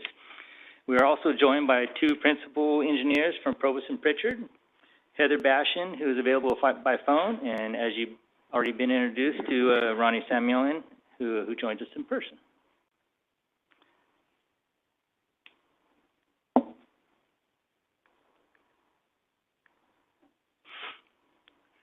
The ordinance revisions address two items, one of which is the clarification of the center travel lane description. The existing municipal code includes specific lane widths, and the Heritage Grove design guidelines conflict with these widths. In order to achieve consistency, the revision removes the lane widths from the code.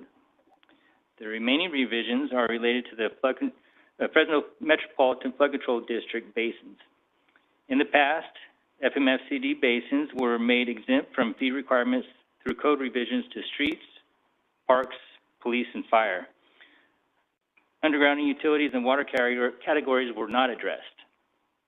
The proposed revision corrects that by deeming FMFCD basins to be public infrastructure and therefore exempt from fee obligations of underground utilities, major facilities, water supply, water oversize, non-potable water, and waterfront footage. This does not have a fiscal impact to the city. There's a potential positive for the developers, as this reduction in city obligation will no longer be passed on from FMFCD to the developer and might be able to offset some of the rising costs that FMFCD has within its drainage fees. Now on to development impact fees. As a quick overview, development impact fees are what the city charges a development project to capture the project's fair share of costs of the infrastructure needed to serve them. There are legal conditions and requirements that provide the framework that we must stay within. The infrastructure serving the development are the result of the vision of the general plan, the master plans, and the specific plans. The cost of the system is shared by the development projects that created the need for the system. The larger the impact to the system, the larger the fee and vice versa.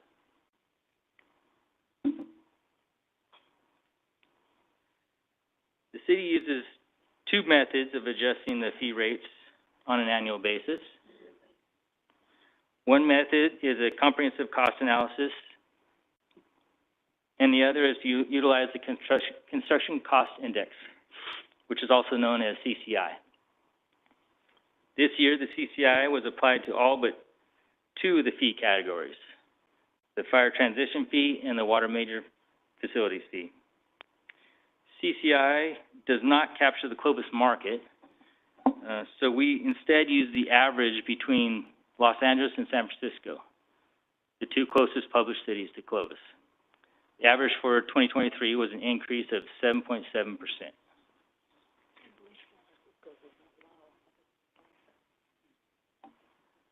The fire transition fee was one of the two fee categories that CCI was not applied to. This fee is intended to mitigate the portion of taxes paid to the Fresno County Fire Protection District upon annexation of properties into the city of Clovis. Per the city's transition agreement with the Fresno County Fire Protection District, the city is obligated to allocate a portion of property tax revenue to the district for a period of 10 years, and this fee is the revenue source to do so. The rate is largely driven by property values, which have been rising. I will now hand it off to Paul to discuss a little bit about our water major facilities fee. Good evening, Mayor, members of the council. So the water major facilities fee, the water discs have been a major topic of discussion for the last couple of years now, actually starting in 2022, and Thad will talk about it a little bit more, but in 2022, there was a recommended 59% increase to the water fees, and that was based on a comprehensive cost analysis that was done by our water master plan consultant, Provo and Pritchard. During that time in 2022, the 59% was recommended, but a 15% was approved. The following year, we came back, did another comprehensive cost analysis, and there was a 60% recommended fee increase. During that time, during the fee process, council's direction was to come back at a later date with the approval of all fees except for water. And so in June of 2023, staff came back in front of council. All development impact fees increases were approved except for water. Some of the fallout or tasks from that council meeting was to take a deeper dive into two different workshops. The first workshop was the Cosmont workshop that Andy highlighted earlier, and then a workshop with getting a third-party consultant to take a closer look at how the fees and the projects were estimated in the master plan that Provost and Pritchard had put together. And so it was a QA/QC, third-party review of those project costs included in the master plan. Tonight, or up until this point, the development impact fee, we're here again with the development impact fee update, and again, a comprehensive cost analysis was completed for a third year in a row by Provost and Pritchard. Next slide. So some of the highlights or takeaways from those two workshops. Again, Cosmont confirmed that the city's methods of how development impact fees are calculated are sound and in line with other agencies that are fast growing. ACEL took a look with Stantec, and if you recall, there was over 35 years of experience between the two consultants we had there that looking at all types of different water infrastructure projects, varying from, pipes, transmission mains, tanks, pump stations, surface water treatment plants. And so they looked at how do those costs compare to other cities and their master plans, and found that, market costs are increasing, and that the cost estimates that we do have in our water master plan are substantiated or supported by what's seen in other jurisdictions.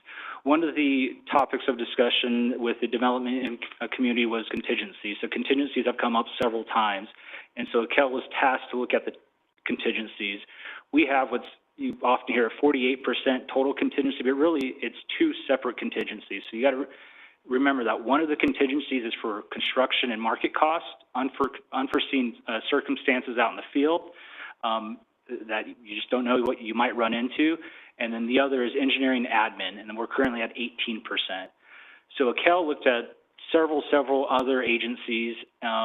We were kind of in the middle of the pack, a little bit lower, and they had recommended in their memo that we increase our contingencies to 30% and 30%. In Provost and Pritchard's study this year, their recommendation for contingencies is a 30% and 25%.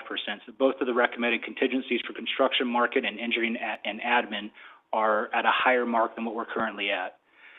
Provost and Pritchard's study again confirmed that market cost for water infrastructure is increasing. Over the last couple of years, we have seen extreme increases to the cost of pipes, tanks, large infrastructure, the surface water treatment plant, and all those costs. And again, Stantec also reviewed those as well.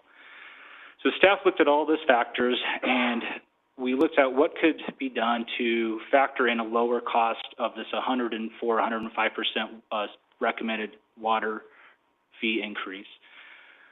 We're, after discussion even with the development community and internally, we're recommending that we stick with the current master plan contingencies of 30% and 18%.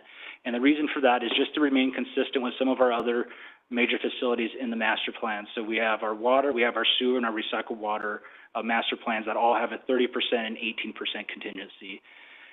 We would recommend that during our next large updates, our master plan updates, that we take a look at those contingencies to see if they may need to be increased to be in line with some other, with the other cities that were reviewed. One of the other items we had discussed and talked with the development community was taking a look at projects, future projects that would or could benefit the users. And so all the future tanks, future plant expansions are ultimately needed to support development. However, there is a portion, or there could be a portion of those projects that could be a benefit to existing users in the form of providing redundancy of water and sewer. And so staff took a look at several projects. We found projects totaling to $30 million, and really with the total, once you include financing, a total of $60 million of projects that we have removed from this fee study that aren't included in the fee, recommended fee increase tonight. So $60 million of costs have been removed and that will be paid for by the users or contributed by user portion. There were also a couple other projects that were recently done through Measure C and some other grant funds, pavement jobs, widening jobs, where large water systems or water mains were installed. And so those costs and those projects were updated in the fee structure to get the actual cost of those, so no financing, no additional contingencies or anything were added. So those two projects, the actual costs were updated in the fee schedule.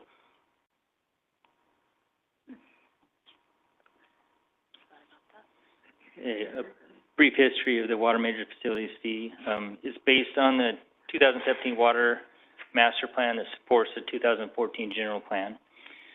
The cost established the rates for the 2018, 2019, and CCI was used the following 3 years to update the rates. This ended with the 21-22, and staff felt it was time with the 22 and 23 update to undergo a comprehensive cost analysis.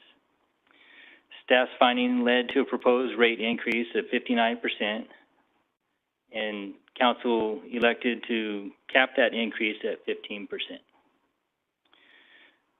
The request by council was to evaluate whether this increase was due to a market spike or increasing costs, leading staff to perform another comprehensive cost analysis for the 23-24 rates. The findings there led to a proposed increase of 62%. At that time, council approved no rate change with the direction to perform another comprehensive cost analysis and collaborate with the subject matter experts in the field of master plan programs, their methods, and their rates, as we previously summarized. This graph is intended to show the relationship between the system costs used to calculate the fees and the proposed system costs to calculate the fees. The bars are the system costs used to calculate the water major facilities fee, and the line is the staff's proposed system cost to calculate the fee. You can see how, starting from the left of the graph, the staff proposed a CCI increase from 2018 through 2022, of which were all approved. Then a gap starts to form from the years 22, 23, and 23, 24, when each year a cost analysis was performed and the proposed increase was not approved. In order to close the gap, the rates need to be increased by 105%, as represented at the far right of the graph. This is what staff is proposing tonight. a 105% increase in the water maintenance facilities fee to cover the increase in system costs that are the result of our comprehensive cost analysis. This increase is significant, but the longer we hold off the increase, the more the effects will be compounding. So let's discuss the effects. Ted, can I ask you a question really quick? Can you go back I just want to make sure I understand the red bar. Cost of fee program. So that is. What does that mean? So that is the cost of all the capital costs for the water major facilities infrastructure. That we incurred during those fiscal years? That is the cost that was approved by council to propose the rate. And the blue line was actually The blue line is the proposed cost. So when we do a cost analysis, we give you just the fee portion, which is a breakdown based off the total cost of the system. Okay. So the blue line is the proposed cost of the system, what it actually cost, according to our cost analysis. The bar is the breakdown of the total cost that was approved, and in essence, the fee is pulled out of that total cost. So another way to say the blue line would be sort of the actual cost of maintaining the water system if. That would be another way to put it in terms that we believe, yes. Okay, and that we didn't spend $476,000, or no. No. $476 million, we didn't spend that. That was So no, had we implemented our program, that's what it would have been. So yeah? when we do our cost analysis, yeah. what we do is we take the cost of the entire system and we get current value cost of what that system would be, how much it would cost to build. Okay. And so the blue line is what we came up with our cost analysis. The bar is essentially what was approved, which is a lower cost. I understand. And both the red and the blue line would have the 30% and 18% contingencies that you may or may not ever need to call on, right? Correct. So that's it, just in the analysis, not the actual on the ground. This is what it ended up costing. Those percentages, those contingencies are included in both. Got it. of those. Okay. Thank you. And if I could just clarify, if you take the example of 2022, 2023, the fees in place, we would collect $343 million for build-out, right? So that's where the current fees are. And we're saying the actual cost is $476 million. We should be charging that.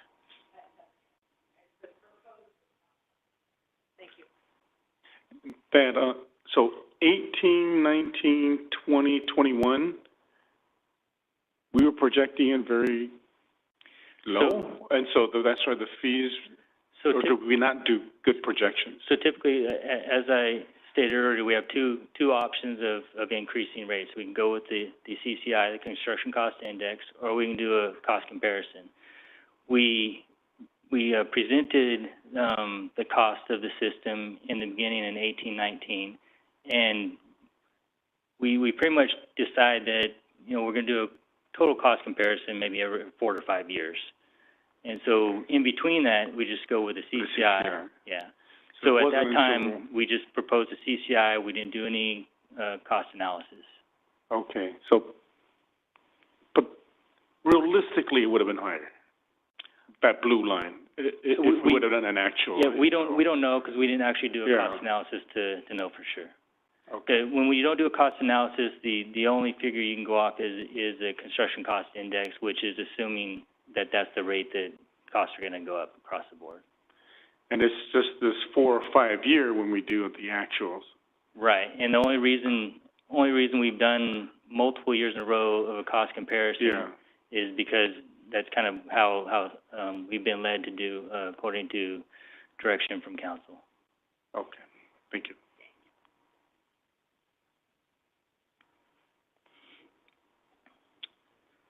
So one of the effects of limiting the increase is a lower rate, but there are other effects as well.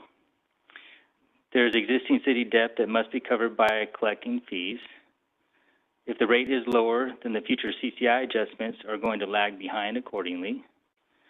and laws also prohibit fees from capturing lost revenue. Rate adjustments that are limited could lead to significant future increases to close the gap, which is where we find ourselves today. It's estimated that we would have had collected about $4.5 million more over the last 2 years if we raised the rates as initially proposed. The effects of this is because we didn't, we are more likely we need to finance all of the projects that come through the pipeline. Just a quick example of that too. Over the last 2 years is a shortfall of about $4.5–5 million. We're coming up to a time right now where the Northwest is kicking off, some other areas are kicking off, and major infrastructure is needed, one being a large tank in the neighborhood of $10 million. In the study that we did with the user portions, the user is going to pick up about 25% of that. There's about $2 million in the bank and the development fees. So we would have been right at that mark where we could have funded a tank without having a financing or doing any of that. And so we could have built that tank, still been on track to continue with development, not slow any of that down. But this is some of the impacts that we are seeing today with not keeping up with the fees. Now we don't have that capital to build that project. And just a reminder that with the debt that we've issued over the past 20 years, we don't have bonding capacity for sewer or water at this point.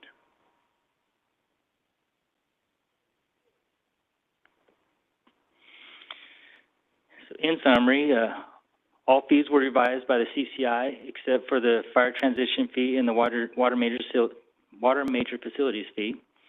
The fire transition fee was adjusted based on rising property values, and the water major facilities was revised due to increased construction costs. Combined effect of all the proposed increases will vary from 19% to 32% based on land use and location within the city. As a reference, city housing prices are reported to have increased roughly 5% by Zillow over the past year. The two examples on this slide are the same as last year with updated home costs, but the trend remains that the cost of development impact fees are approximately 7 to 9% per home.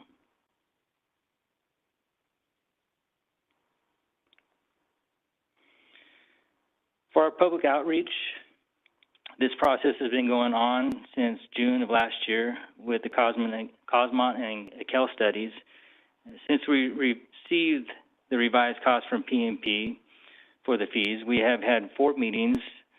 They were held in May and June. We sent over 130 email invitations to stakeholders across the residential and non-residential market sectors for the meetings. Staff also offered to be available by phone or in person for individuals that could not attend those meetings, and staff was not taken up on that. The meetings produced a lot of dialogue about the work behind the fees and staff's presentation to you tonight.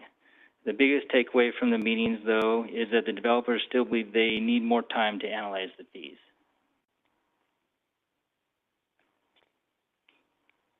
As a recap, staff requests that council consider and approve the ordinance revisions as well as consider and approve the resolution for the fee revisions. That is the end of this presentation, but staff is available for questions. Thank you, Thad and Paul and Ronnie and Sean for the presentation. Questions, Drew? Pat, could you go back to slide 61, please? In 22-23, staff asked for a 59% increase, and we authorized 15%.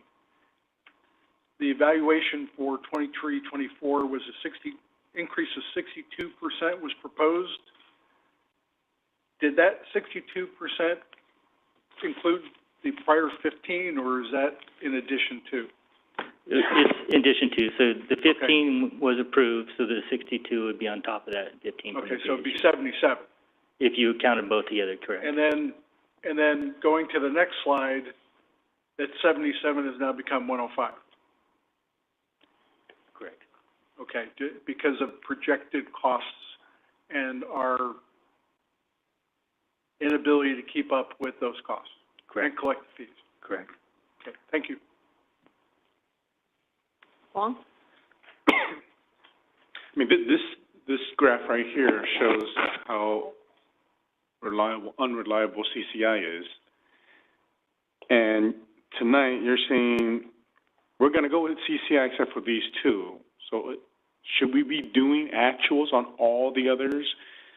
Or are we very comfortable with CCI for all the others except for the two that we were having exceptions for? So, because I mean, we were relying on CCI for the first 4 years, and so we thought we were going along well until you guys actually then did a study and go, oh, the gap is way high. So it was council direction from last year to continue with CCI and just mainly focus on water this year. So that was our main focus, was just to deal with water, dig into it deep, and get some really good information. The CCI, I mean, for the most part, it's a good option. But I mean, if we had the time to do cost comparisons every year, it's always more accurate. I think so, that's what it is. It's the time involved to do a full comprehensive cost analysis takes a lot of time. But I will say that is a really good idea, doing a cost analysis of some of the others, and we will be looking at wastewater. We've started that process, and we're thinking we're seeing some of the same large increases on the wastewater side, sewer side, and the plant costs and tanks and pump stations. And so we will be reviewing that and potentially coming back next year with a recommended update outside of CCI for that. But what you're saying earlier is, it's us then. So if we don't say it, you won't go do it. Is that sort of how it is? So sort of our direction. No, just stay with CCI, and then, all right, we won't do any actuals. And then it wasn't until we said, okay, go find out what the actuals are, and then you go, because we're not experts. We don't know what the costs are. Like I said earlier, the plan was to do it every 4 to 5 years. And the first time... On everything. Do a total cost comparison for all the categories in the same year. And the first year we did it is when we came back and we saw the big disparity with for the water. This category. Yeah. And all the others were sort of in alignment with CCI? Pretty much? No. Oh. No. Some of the other ones were higher too, but council did approve those.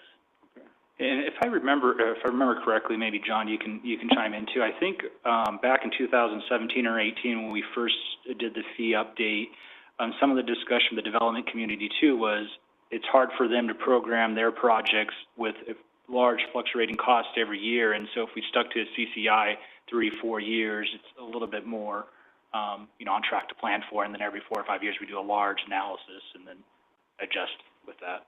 That's correct. I thought the private sector was very nimble. Okay, thank you. Any other questions for staff right now?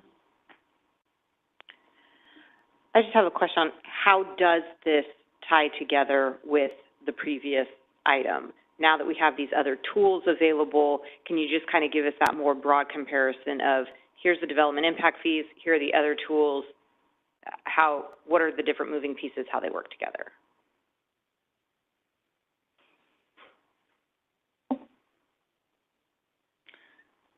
Guess Andy's going to take that one.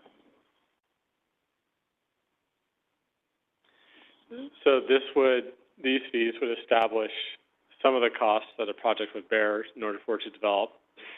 Those costs could be included in a CFD or one of the tax increment financing districts that we talked through, and would be a driver of those kind of bond payments that could be paid for with those financing mechanisms.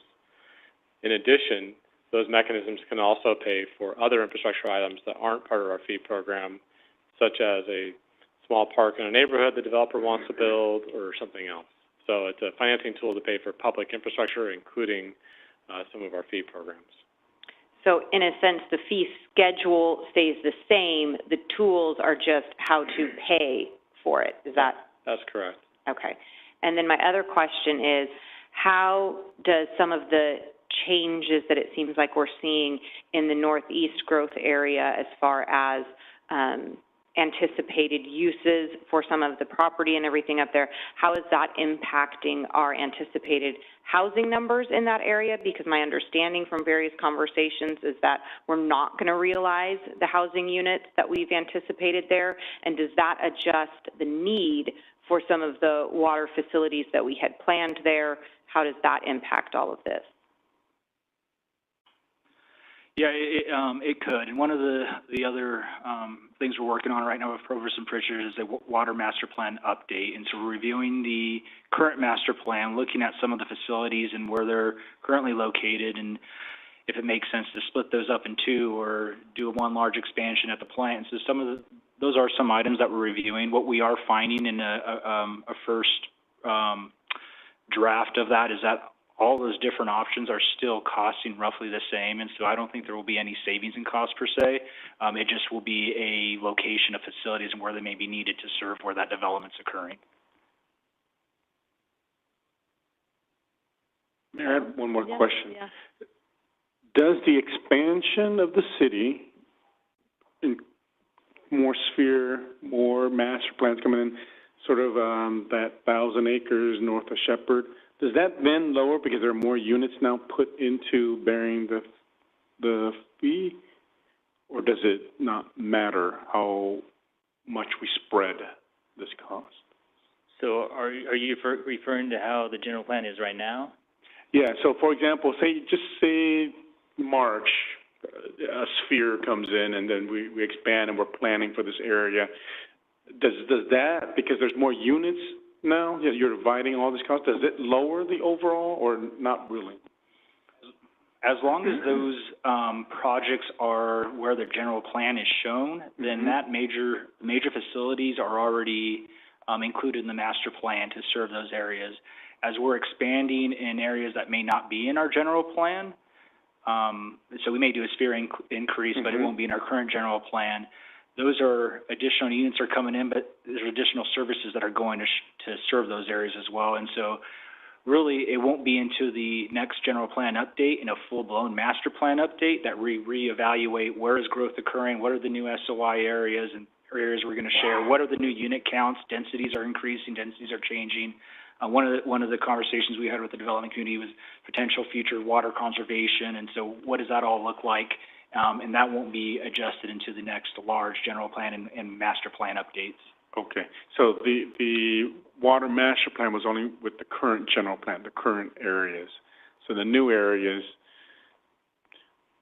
I would see it as reducing it because you're not, they're coming to help pay for it, even though we didn't plan for it, but okay, I understand a little bit more. Thank you. All right, let's open the public comment on this item. Anyone here to speak to this item? Would invite you to do that. And congratulations, Mr. Rose, on your new job, and welcome to a simple issue to start with. You're welcome.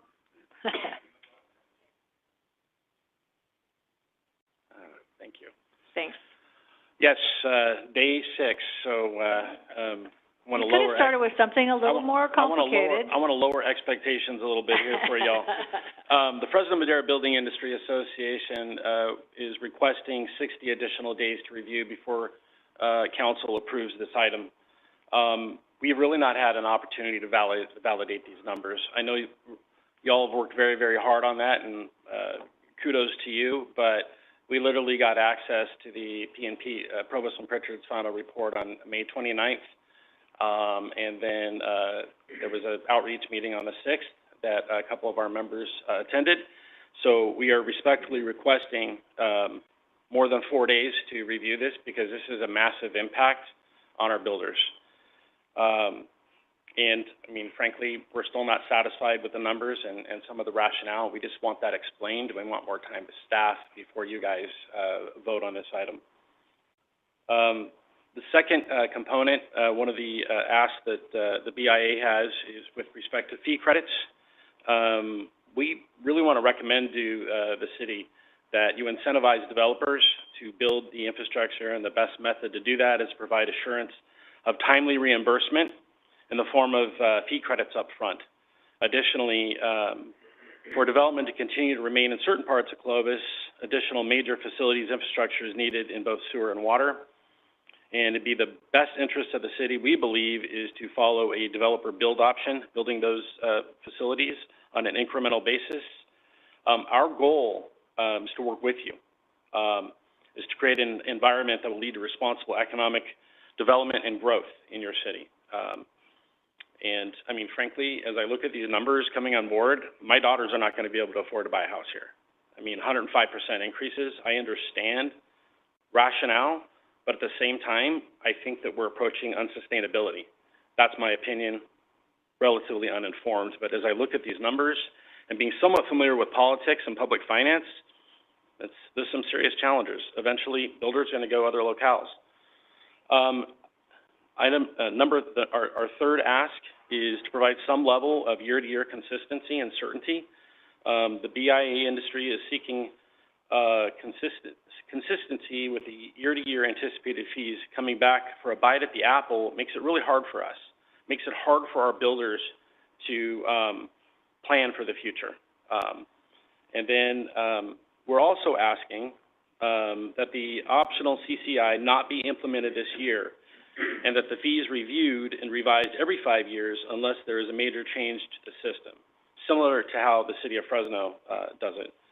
The existing process is cumbersome and time-consuming for all, and the extra time would provide staff to plan and do a more thorough analysis of fees.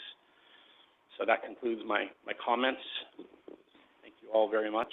Good job on day 6. Hey, appreciate it. Thank you, Darren. Question? Darren Vaughn has a question. Your second review from last year, did it review new things other than just getting updated numbers? Provost and Pritchard, I'm asking, yeah. Because every year we get this, we didn't have enough time. But last year we held it, you knew what we studied, and so we study it again, and yet the whole time you come and say, well, we need 60 days, but are you studying new things, meaning new facilities, new lines, isn't it just the same stuff, but just with today's numbers? Correct. And so I would like to hear from the building industry, what in the way we are calculating those numbers is wrong, because I don't think you're disputing that it needs this line, this facility. So that, I don't know why we need you to get another 60 days. We got 4 days. I mean, not that we looked at it as tightly, but I'm just saying, don't you already have, like, your arguments ready going, hey, when they study this water facility, this is our argument. They're projecting it, and we say it's not the right projection. I'm trying to understand why it's always very... That's not the motivation. It's just defense based upon numbers. We understand that fees are going to go up. I mean, that's a given. My members specifically have told me that they're not understanding the factual basis for the calculations. I can't speak to that. I don't have, if I had them here, I would have that. I'm not putting Darius on the spot, but go ahead. If I had the member specifically ask me to address this, she could ask you that. But they say that they're just not getting the factual basis for the calculations.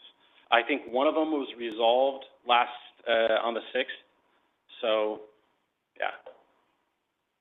And I'm just want to clarify, the facts have not changed in your analysis from last year to this year, because it's still the same issues, the same items, right? It's the same plan that we're evaluating, yeah. Same projects. Okay. I just want to understand that. Okay, the other one is isn't the city of Fresno in a very difficult spot because they have not been as diligent with their fees? So that's, you want us to be consistent, but I think that is not a good model to follow after, because we may be in a similar situation if we don't do it like what we're doing 5 years from now. So I just want to, is that how you want us to? I'll get back to you. That's one of my message points. You got me, Vaughn. Okay. No, all right. But seriously, my members are looking for consistency for planning, right? So, I mean, whatever we can do to work with staff, with you all to get that, that's what we're seeking. And then the third question is, are your homes sitting vacant because the fees are too high? So in other words, are you no longer having waiting lists? We can't even build homes, we can't fill up our subdivisions, and because of that, it's because of our fees? Or are they, the people just aren't buying, but when they buy it, they're not coming in.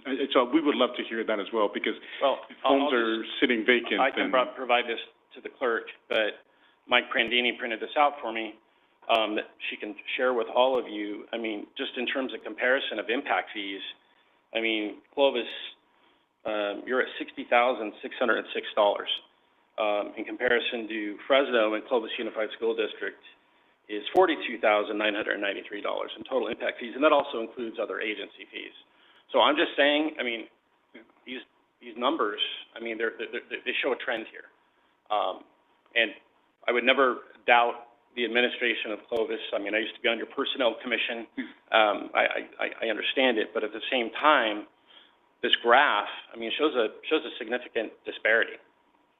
And I'll provide that. And my last question, I think might be a tougher one, but is, if we do lower, how much of your profit margin are you willing to lower as well?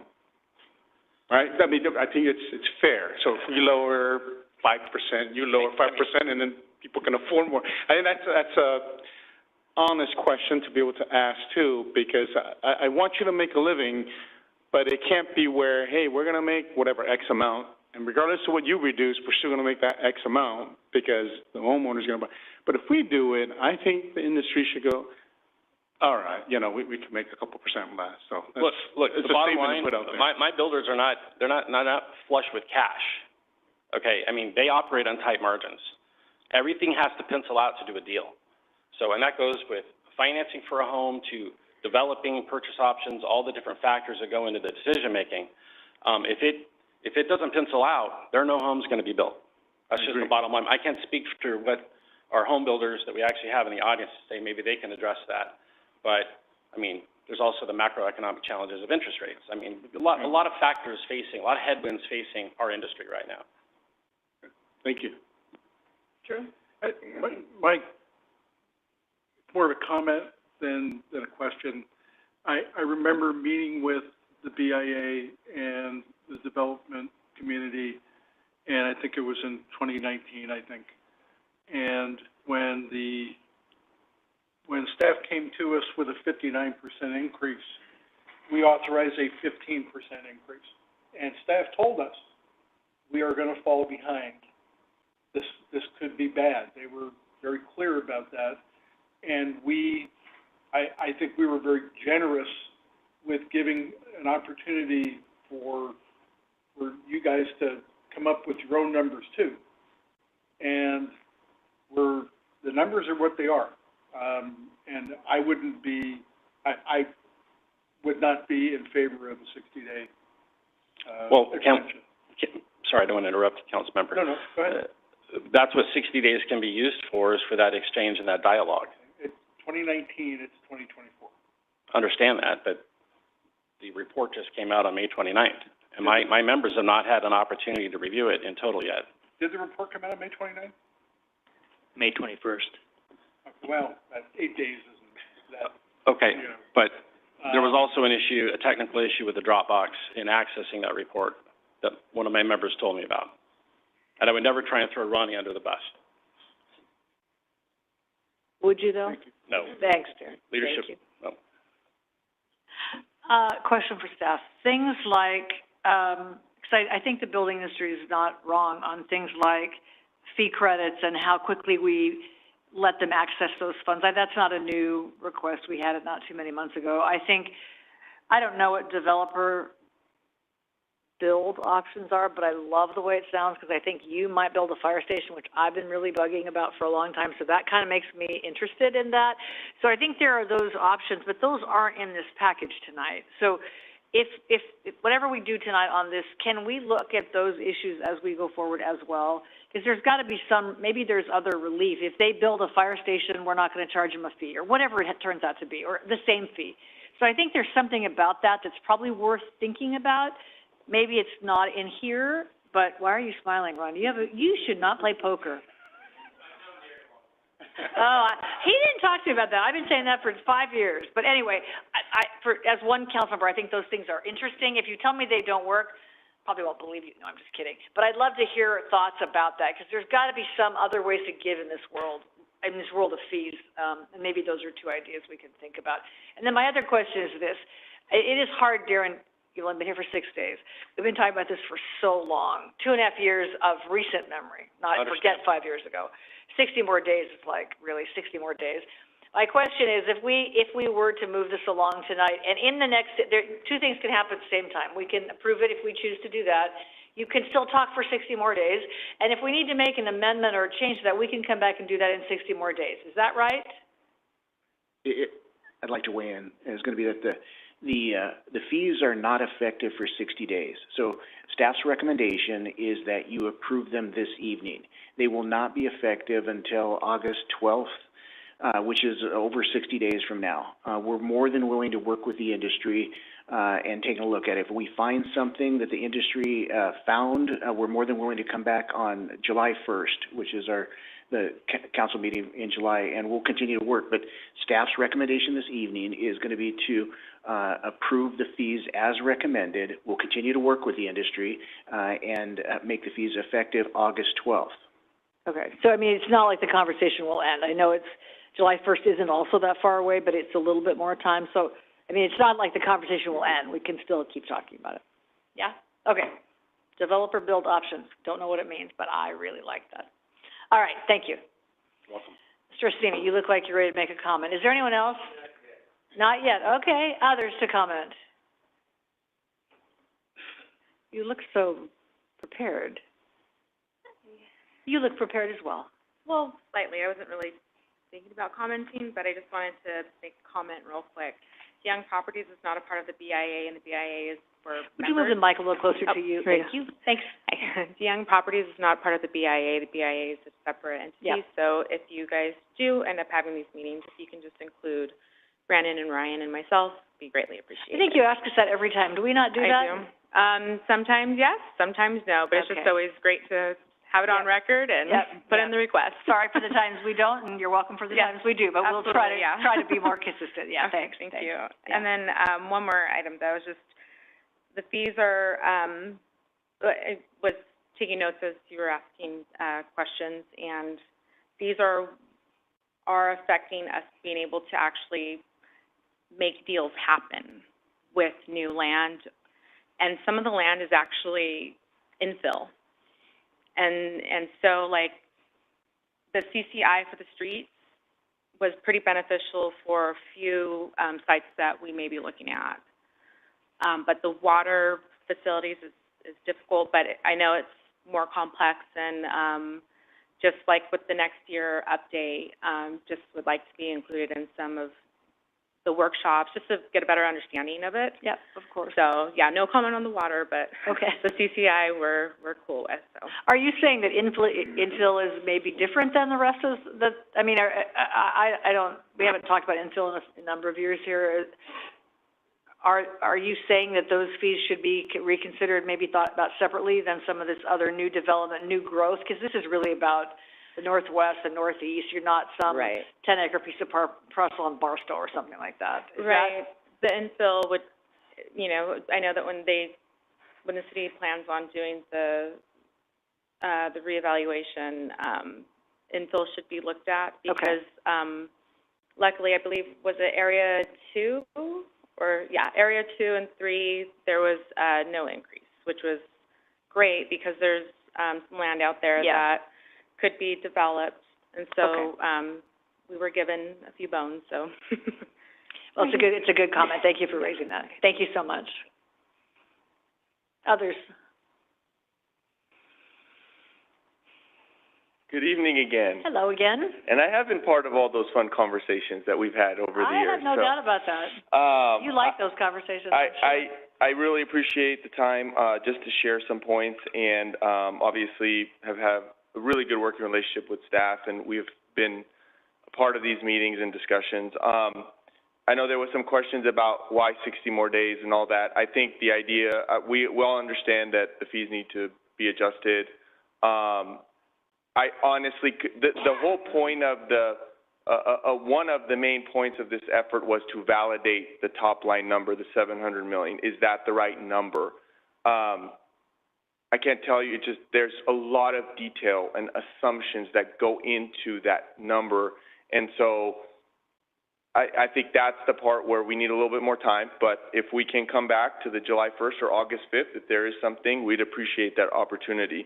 And so I think looking at, this idea of certainty with the fees, I think there was a question about CCI. I learned about this too, getting on the engineering news record and how that all works, and I think it would be healthy to go look at where we would be today if we did CCI all the way. I think we might be closer than even where we are with these numbers.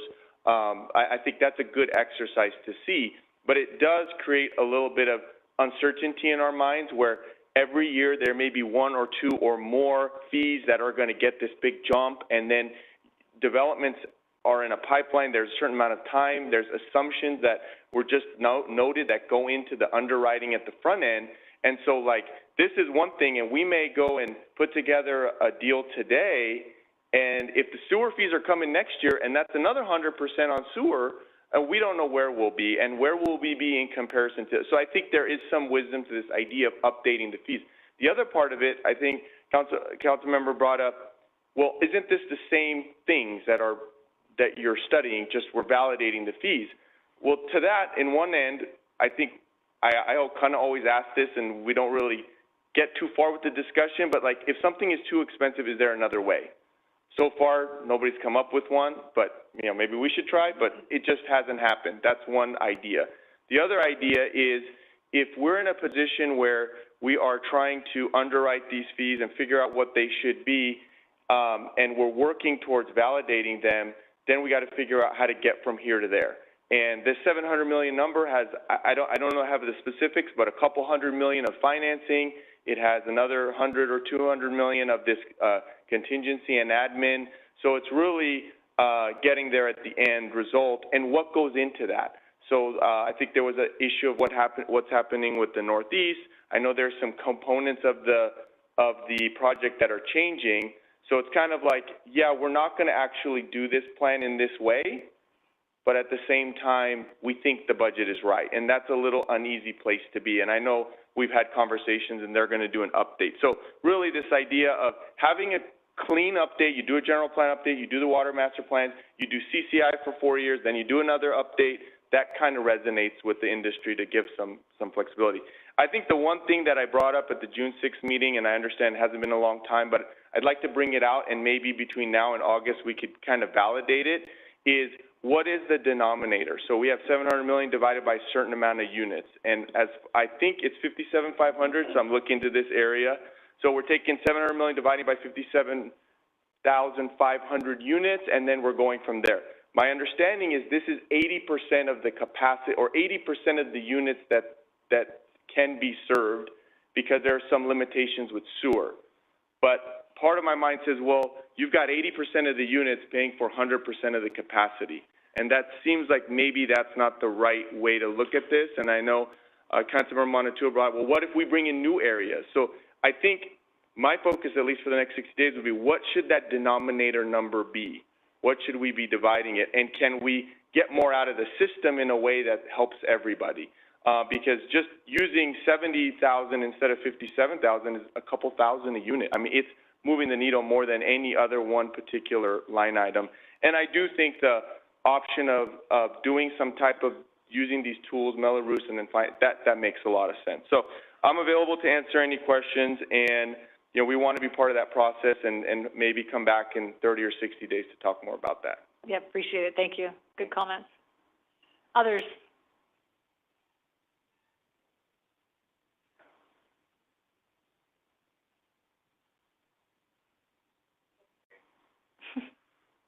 What would it be if you didn't comment? I don't usually speak, but Every now and then, and I come and I listen, and I just got some thoughts. Would you give us your name, please, Sean? Yes, it's Sean. You got it. I don't know how you knew it, but you knew it. Sean Burdine. Because you speak and you say, I do pay attention. You do. I'll give you credit for that. I do too, though. And this is clearly not sustainable. So the state has created mandatory housing development for the city, and they threaten punishment if you don't comply. So the developers are in a position of control then. They build the homes that the state says you must build. Then they claim they're having trouble building homes at a profit, and in this terrible economy, homes are getting smaller and far more expensive. And I do believe that their costs are absolutely getting more expensive. I'm not going to dispute that. But also, wages for most sectors and industries are not growing to keep up with these inflation rates, making homeownership more and more and more difficult.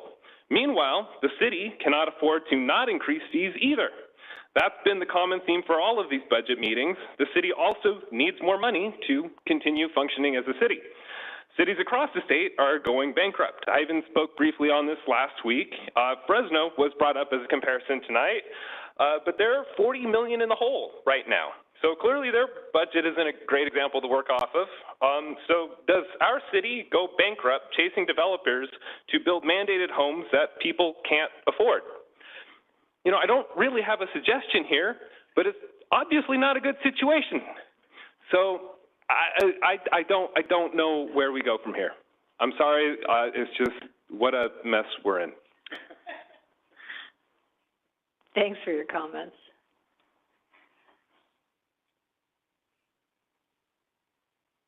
Good evening, Mayor. Hello. Members of the council, Darius Assemi with Granville Homes. First of all, congratulations to the new city clerk, Ms.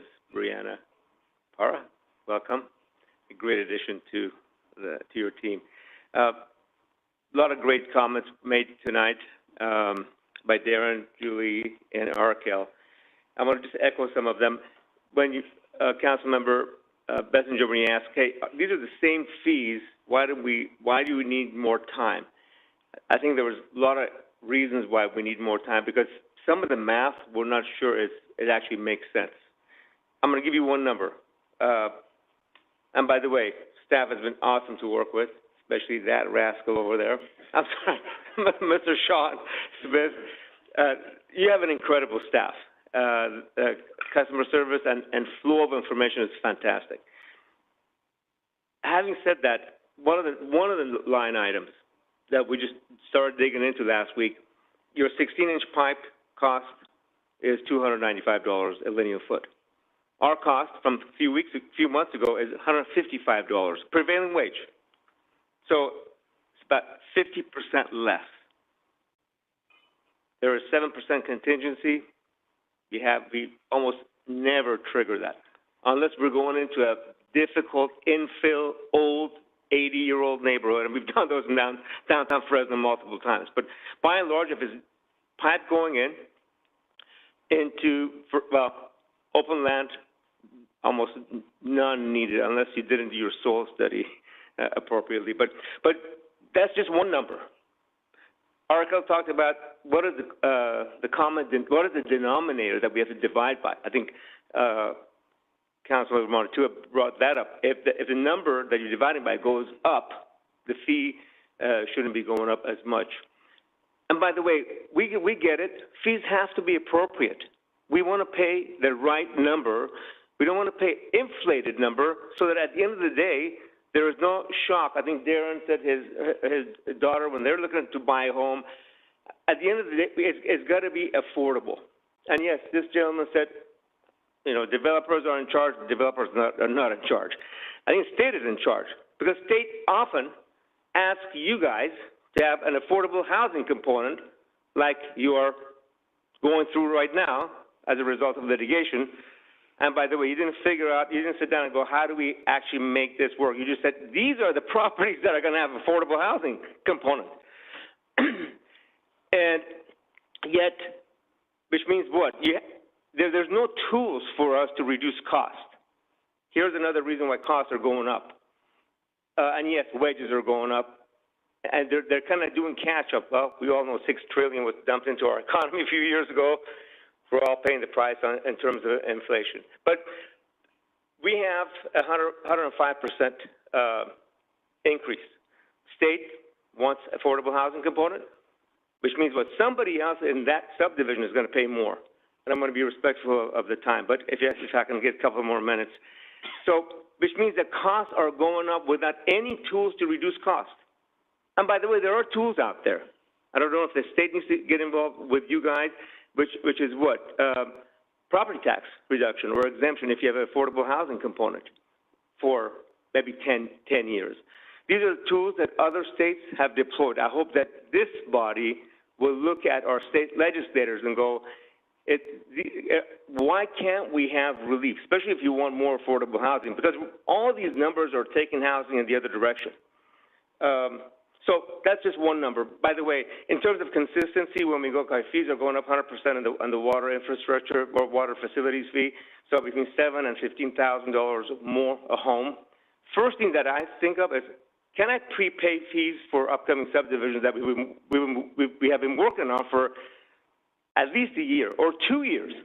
They don't have tentative maps approved. They don't have final maps, but we've been working on this. Land has been acquired. Deals have been structured. Financing is getting close to being put in place. Oops. So consistency. I think we look to you for consistency so that we don't get surprised with a massive fee in 60 days. If there's going to be this, we want some relief, and can we prepay? And staff is going to say, well, we're not a bank, but guess what? I know there's school districts in our area, I'm not going to mention any of them by name. They go, hey, the fastest way to raise a lot of cash is say that in 60 to 90 days, fees are going to go up by X percentage. And guess what? A bunch of developers will come in, give us big checks, prepay fees, and lock in their rate. So, and you have more cash to do things with. And by the way, when the council gave direction to staff, when was that, 5, 6 months ago, come back with other financing mechanisms. And maybe I misunderstood. What I was hoping is that, okay, we have that delta. Staff, can we use the EIFD, I hope that I've got the acronym right, Enhanced Infrastructure Finance District. Is there mechanisms? We have a lot of bright people in this room to go, here, the cost is going to be this. Instead of a massive sticker shock, we're going to have a little bit of a sticker hike, but then we're going to finance the balance of it. Is there an opportunity to do that? And those are the reasons we really want a 60-day delay. So we can actually sit down. Some of us, like Granville Homes, has hired their own consultant to come and analyze this and see if there's additional ways of actually getting the money to the city without having a sticker shock. Would you be willing to wrap up in like 15 seconds? Yes. Go. Well, more time to review, but really time to prepay. If you are going to exercise this, for consistency, we need some stability. Average margin, 7%. I can't go to my homeowners and go, starting in 60 days from now, you're going to pay $10,000 more. And by the way, here's the 5 people that voted on it. We don't want to do that. We want some stability. We're not the Middle East, where I come from. We want some stability in government, so we go, hey, this is what's coming.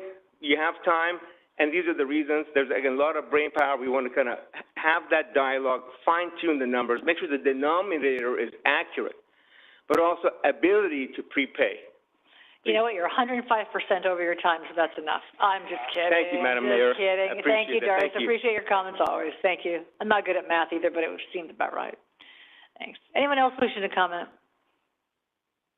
Anyone else? All right. So with that, we will bring it back to the council for discussion, or? Mayor, I was just going to ask if staff had any responses to any of the remarks that were brought up.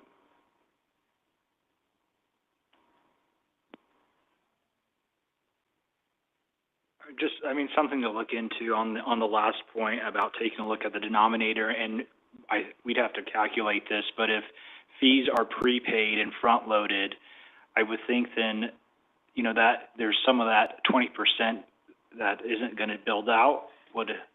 is not being captured because some of those fees are being front-loaded. And so we're losing out in cost. You know, we're not changing the overall cost of the system and that fee going forward. And so I think we lose out on some of that cost there by front-loading a lot of the fees, by prepaying. That makes sense. I think there's an interesting list of things to explore. I mean, I'm sure you've thought about them already, but I mean, I think that's what I hear people talk about. I mean, I think fee credits, did I mention developer build options 3 times? Cost analysis, state legislation, I don't feel super hopeful about that.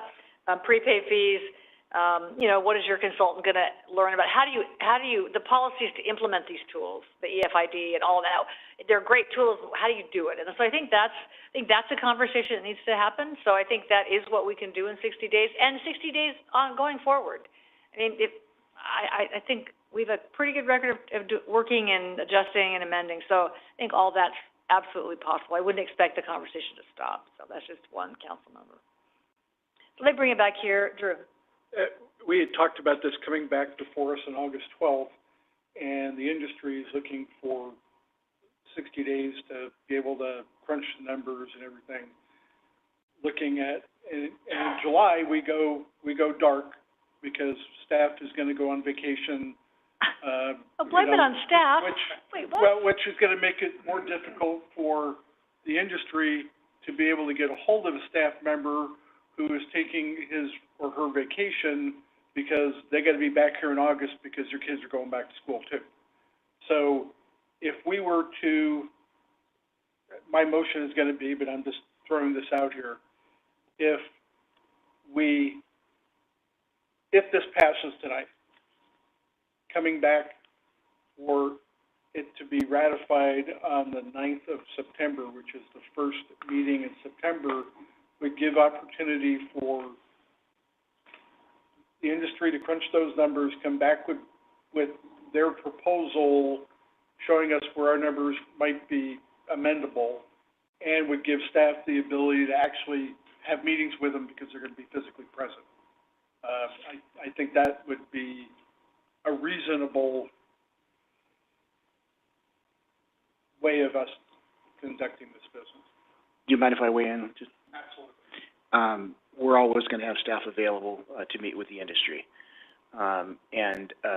If you're suggesting that we push this off until September, it would mean that the fees would not be in place until November.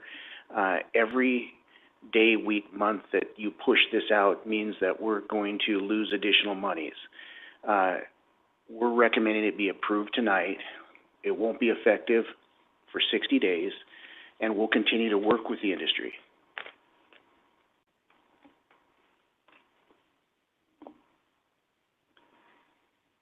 I just think that someone's going to tell us, I tried to get a hold of employee X, and the email came back saying I'm on vacation for the next 2 weeks. Sean will not take a vacation. Oh, man, how did you draw the short straw, Sean? Well, I was going to say Sean, but I didn't want to throw him under the bus like that. These guys look pretty happy over here, and then Ronnie's really glad he works for a private I'm firm. interested what other council members are thinking on this. For me, the only real concern I have is if they actually only got a week or two to review the report. I'm all for, if they only had a week I know we've been working on this for a long time, but in the long run, if there was only a couple of weeks for somebody to review the report and then come in front of council, and then we talk about this and there's still questions, and I understand there'll always be questions, but, I guess for me, I know I'm in agreement that we need to increase the fees. I believe what you guys are saying, and we need to do that, but at the same time, in the aspect of fairness, it's kind of pulling at me that we only, they're saying they only had 2 weeks to review. So that's where my concern is with that part of this. Is there an option to because what we're saying is we need to approve these fees tonight to start that 60-day clock for implementation of the fees, correct? Correct. And the industry is asking for additional time to work things out. Is it possible to say, look, we're going to approve these fees tonight, but we'd like let's just say, a report at the July 1st meeting to know that the conversations have been continued, maybe to get an update from the industry saying, this is where we are at this point, and that gives us the opportunity to still do what staff is requesting and allow that clock, in a sense, to start and not delay things further, but kind of give an assurance or a guarantee to the industry that we're still working through it together and we're committed to revisiting it at a date certain to make sure that things are moving in a proper direction. Is that an option? Yes. And if we found something between now and July 1st, we'd come back to council with an updated recommendation and the 60-day clock would begin anew.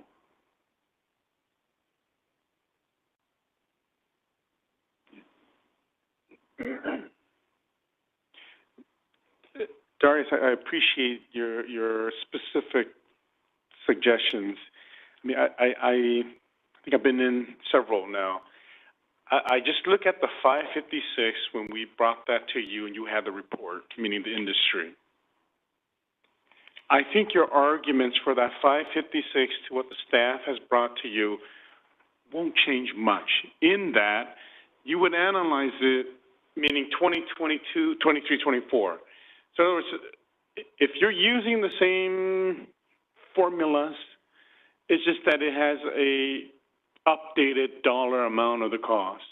But I would like to hear, why did they include this? Why did they include that? You know, but they're not including anything new, so I'm trying to go, why aren't those presented or discussed prior to tonight going, you know, your last report, we really don't agree with the cost X number that you put here.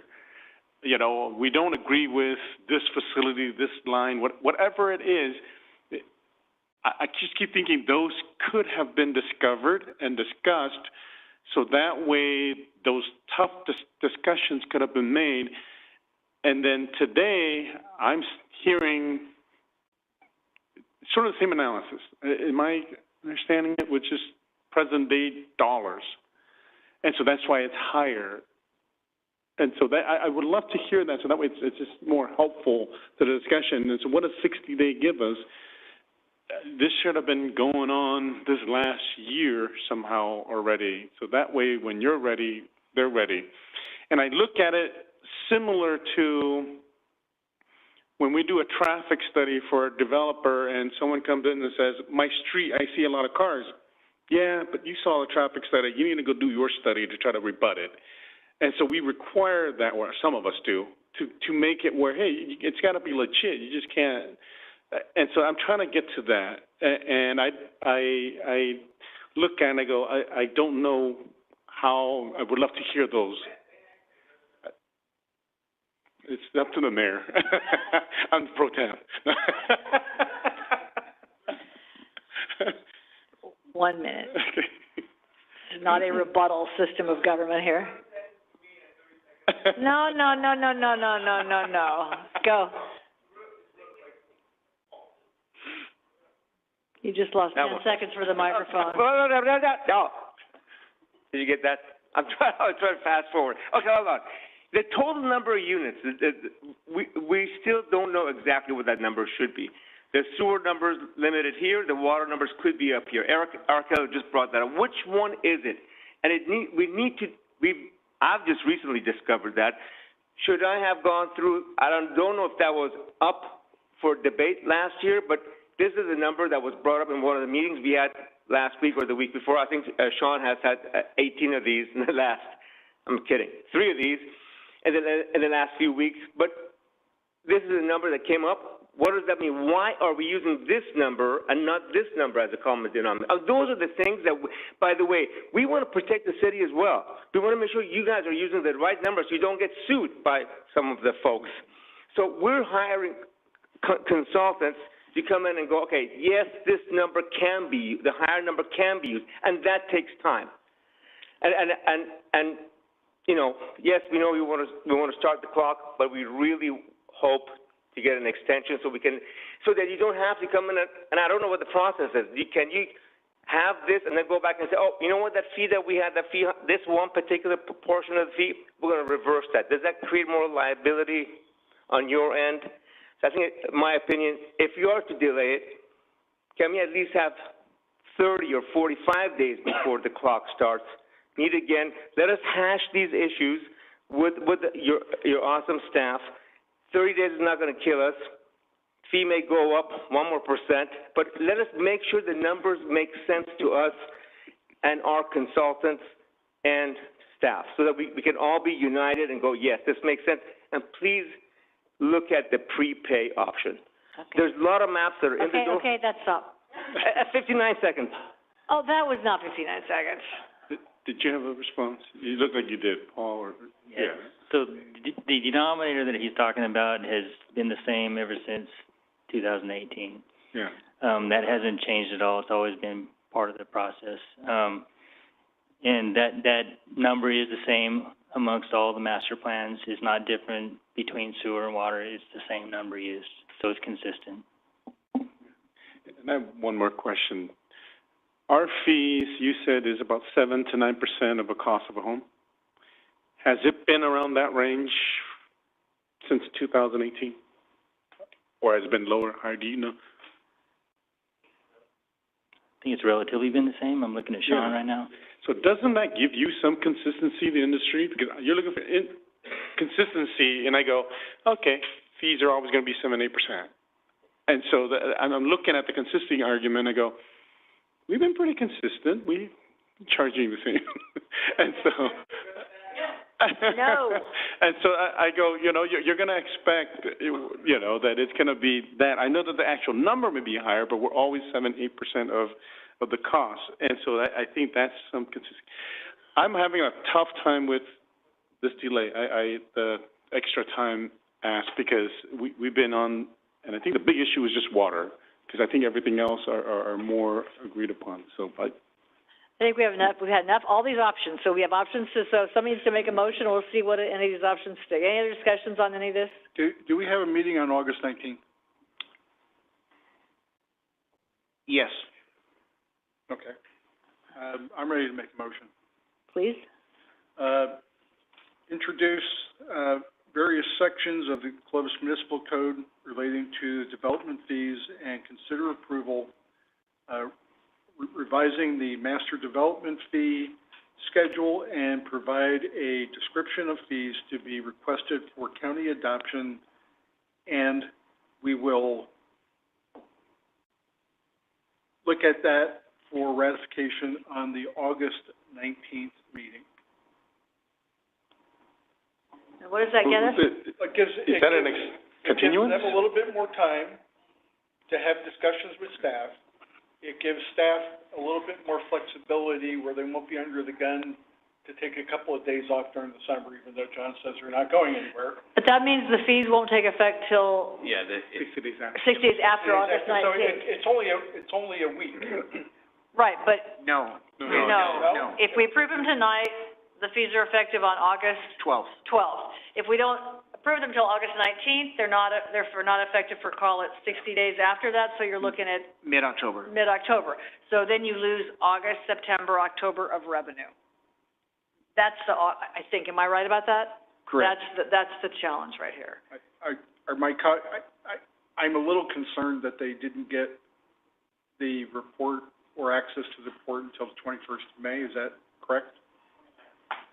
Well, they're saying 21st. And even then, it's still not a whole bunch of time. I'm going to pull my thing back. Do we think that's enough time? I would like to make a motion to approve So wait, tonight. is your motion? I am taking my motion. All right, go ahead. That should the industry and staff come with a number that is less, it will come back on the agenda and the clock will start over on that date. But if there is no change, then whenever it's effective, it's effective. Does that make sense, Scott?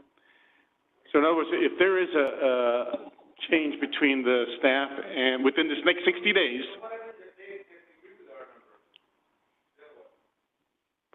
And I'll add Diane's status hearing in the middle, too.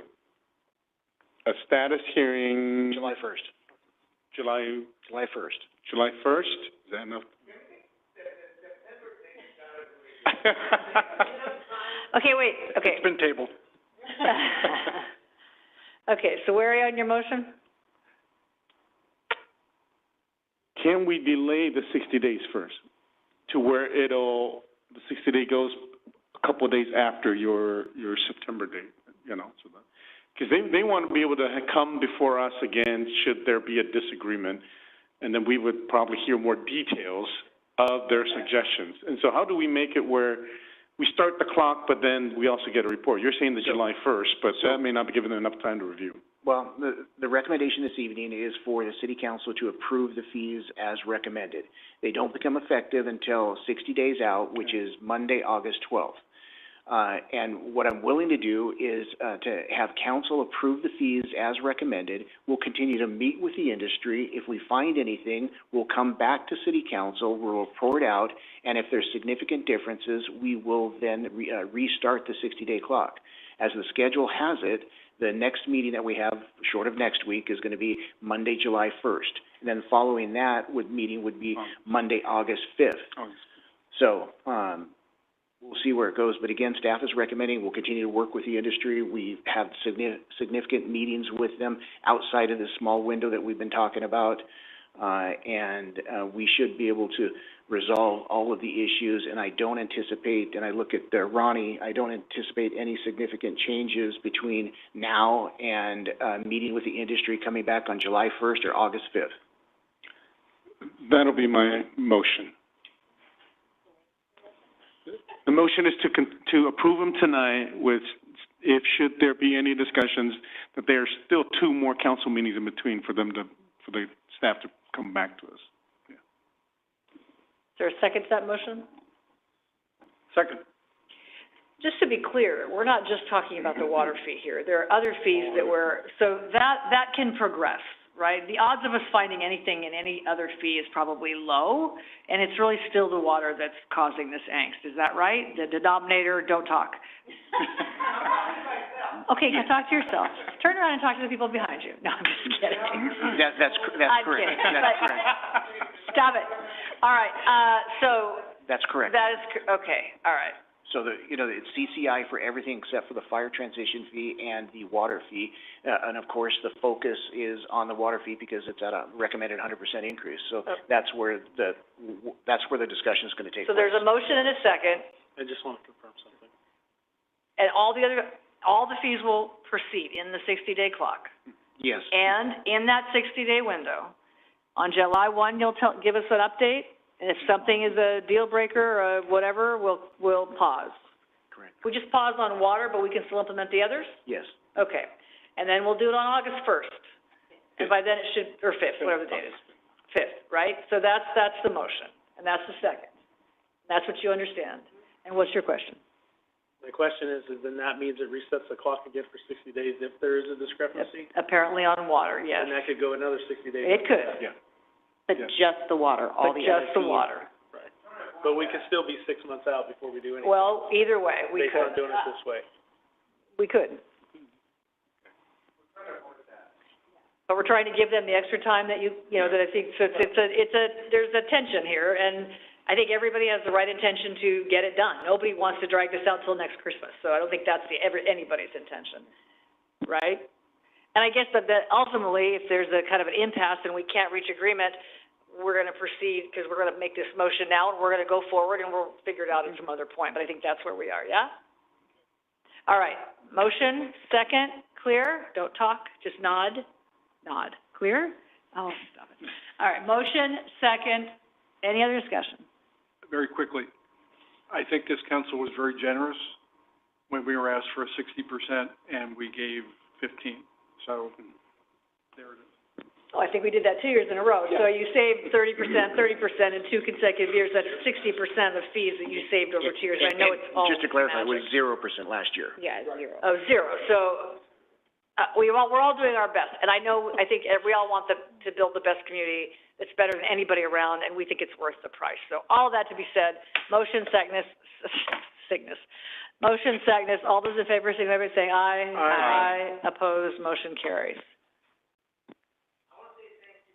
You can't. You could learn sign language or something helpful. Thank you, and you're welcome. Thank you so much. Thanks, everybody, for your comments. All right. Thank you, staff, Paul and Thad and Sean and Ronnie and everyone. Thank you for all your work. And John.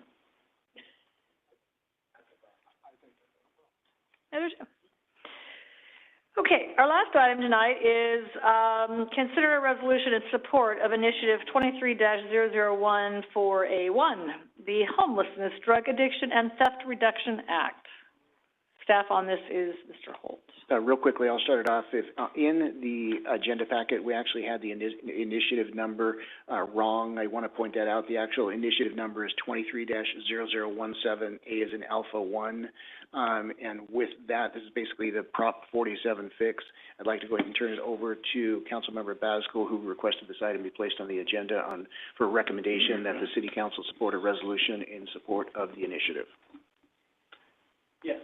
So I'd like for council to support this initiative, hold those who are committing repeated retail theft and fentanyl sales crimes accountable, create accountability for repeat smash and grab offenders, bring back incentives and accountability that are needed to for individuals to get into necessary drug treatment and job training programs. So there is a lot more to this other than just, it encompasses the rehabilitation program part still, but it also, tries to help fix Prop 47 going forward. Matt, can you speak to there was an article somewhere that there's reportedly negotiations by Governor Newsom and others to try to get this off the ballot, what those concessions are like, or is that factual? Is that a rumor? What is that? I believe it's factual. Okay. And that I just heard it today myself. Okay. In that there are legislators that are trying to basically backdoor this initiative by, even if the voters passed it, there would be something that would, basically derail it. I don't know those details specifically in that I just heard about it today myself. So, but there seems to be some sort of an effort in Sacramento as well on this. So. If anybody has any information, because what I read, they described it as, I think it was the same, they described it as kind of a poison pill they were going to tuck in here. So if you voted for it, you actually would be voting for something that was going to give you exactly the opposite. Or I don't know, but I mean, it made it seem like there were these negotiations that might get you to where you want to be, but then there'd be this poison pill, I think was the phrase, in relation to this. So I don't have any information about that. Diane, do you pay attention to stuff more? Yeah, the only thing I've heard mostly has been about, the title of the initiative. And so there's been some negotiations with Attorney General Rob Bonta's office and that as far as the language, because obviously, as we've seen previously, something like this that is meant to improve accountability, they're going to term it as something that sounds the exact opposite. Well, wasn't Prop 47 called something like Schools, Neighborhoods, and Schools Act? Right, exactly. Like it's all better and happy people. Yeah, this will be like make your neighborhoods and schools unsafe again, or you know what I mean?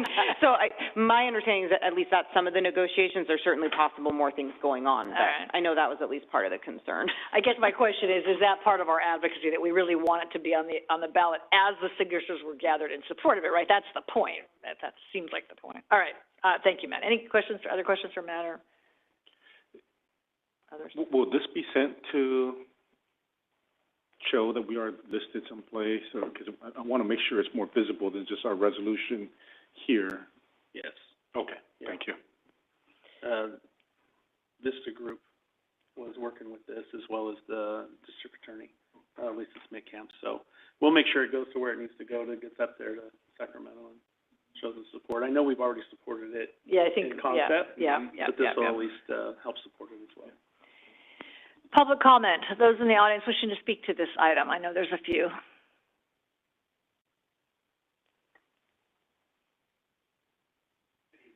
Oh, didn't connect. Thank you. Thanks. Good evening. Hello. This is Eric Rollins. I live in Clovis. Sacramento's kind of got one-party rule. It has led to kind of insanity, and they've eliminated consequences to actions. Petty crime, anything that is thought of as, well, it's no big deal, right? That was their take. Well, we'll just get rid of this. We'll get rid of the consequences. What happened? Unintended consequences is we got more crime. There's definitely a connection between a lot of the homeless, certainly not all of them, some of them are down on their luck, but a large percentage of them have mental health issues, have drug issues, and they need to pay for that somehow. Thus, petty crime. This brings back the possibility of treatment for those people. The possibility of sometimes just being in jail for a little while and drying out might help some of them. It makes us all safer because they're less likely to do it. California's homeless population has grown much faster than the rest of the nation, and we have about 40% of it. Our crime rates are insane. When I talk to somebody from out of state, and because I'm in the antique business, I frequently do. Customers come in visiting our little old town Clovis, and they're shocked when they learn about the fact that we have no consequences, that if they chose to, they could steal $950 worth of stuff from our store, and if they were motivated, they could walk to the store next door and steal another $950 until they were tired and their car was full. And the only consequences would be a ticket. This is insane, and this initiative potentially helps fix that problem. So I strongly urge you all to vote in favor of it. Thank you for your time. Thank you. Thanks for waiting tonight to this last item. Others? Rose, would you like to speak to this? We have a letter from Ms. Coughlin.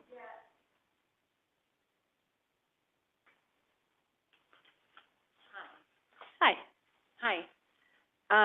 Could you just state your name for the record? Rose Coughlin. Thank you. And as Lynn knows, I kind of fell into Clovis in 2019 when I was heading to Oakhurst to retire and buy a house to be closer to Yosemite. And so because of that, I rent, and that's what I said in my letter, which kind of rambled a little bit, but this kind of dovetails several things. I rent in a high-dense community on 9th and Villa. And since I've been here, and I've traveled all over the United States because I work in the health and safety, environmental health and safety for the oil industry, I'm shocked by what I'm seeing in terms of the explosion of crime, frankly. And one of the things that I noticed in the actual, your executive summary didn't cover it, but it's in the actual initiative under Section 9, it actually talks about crimes against an elder is also embedded in here. So as the FBI tells us, 4 in 10 elders are being scammed.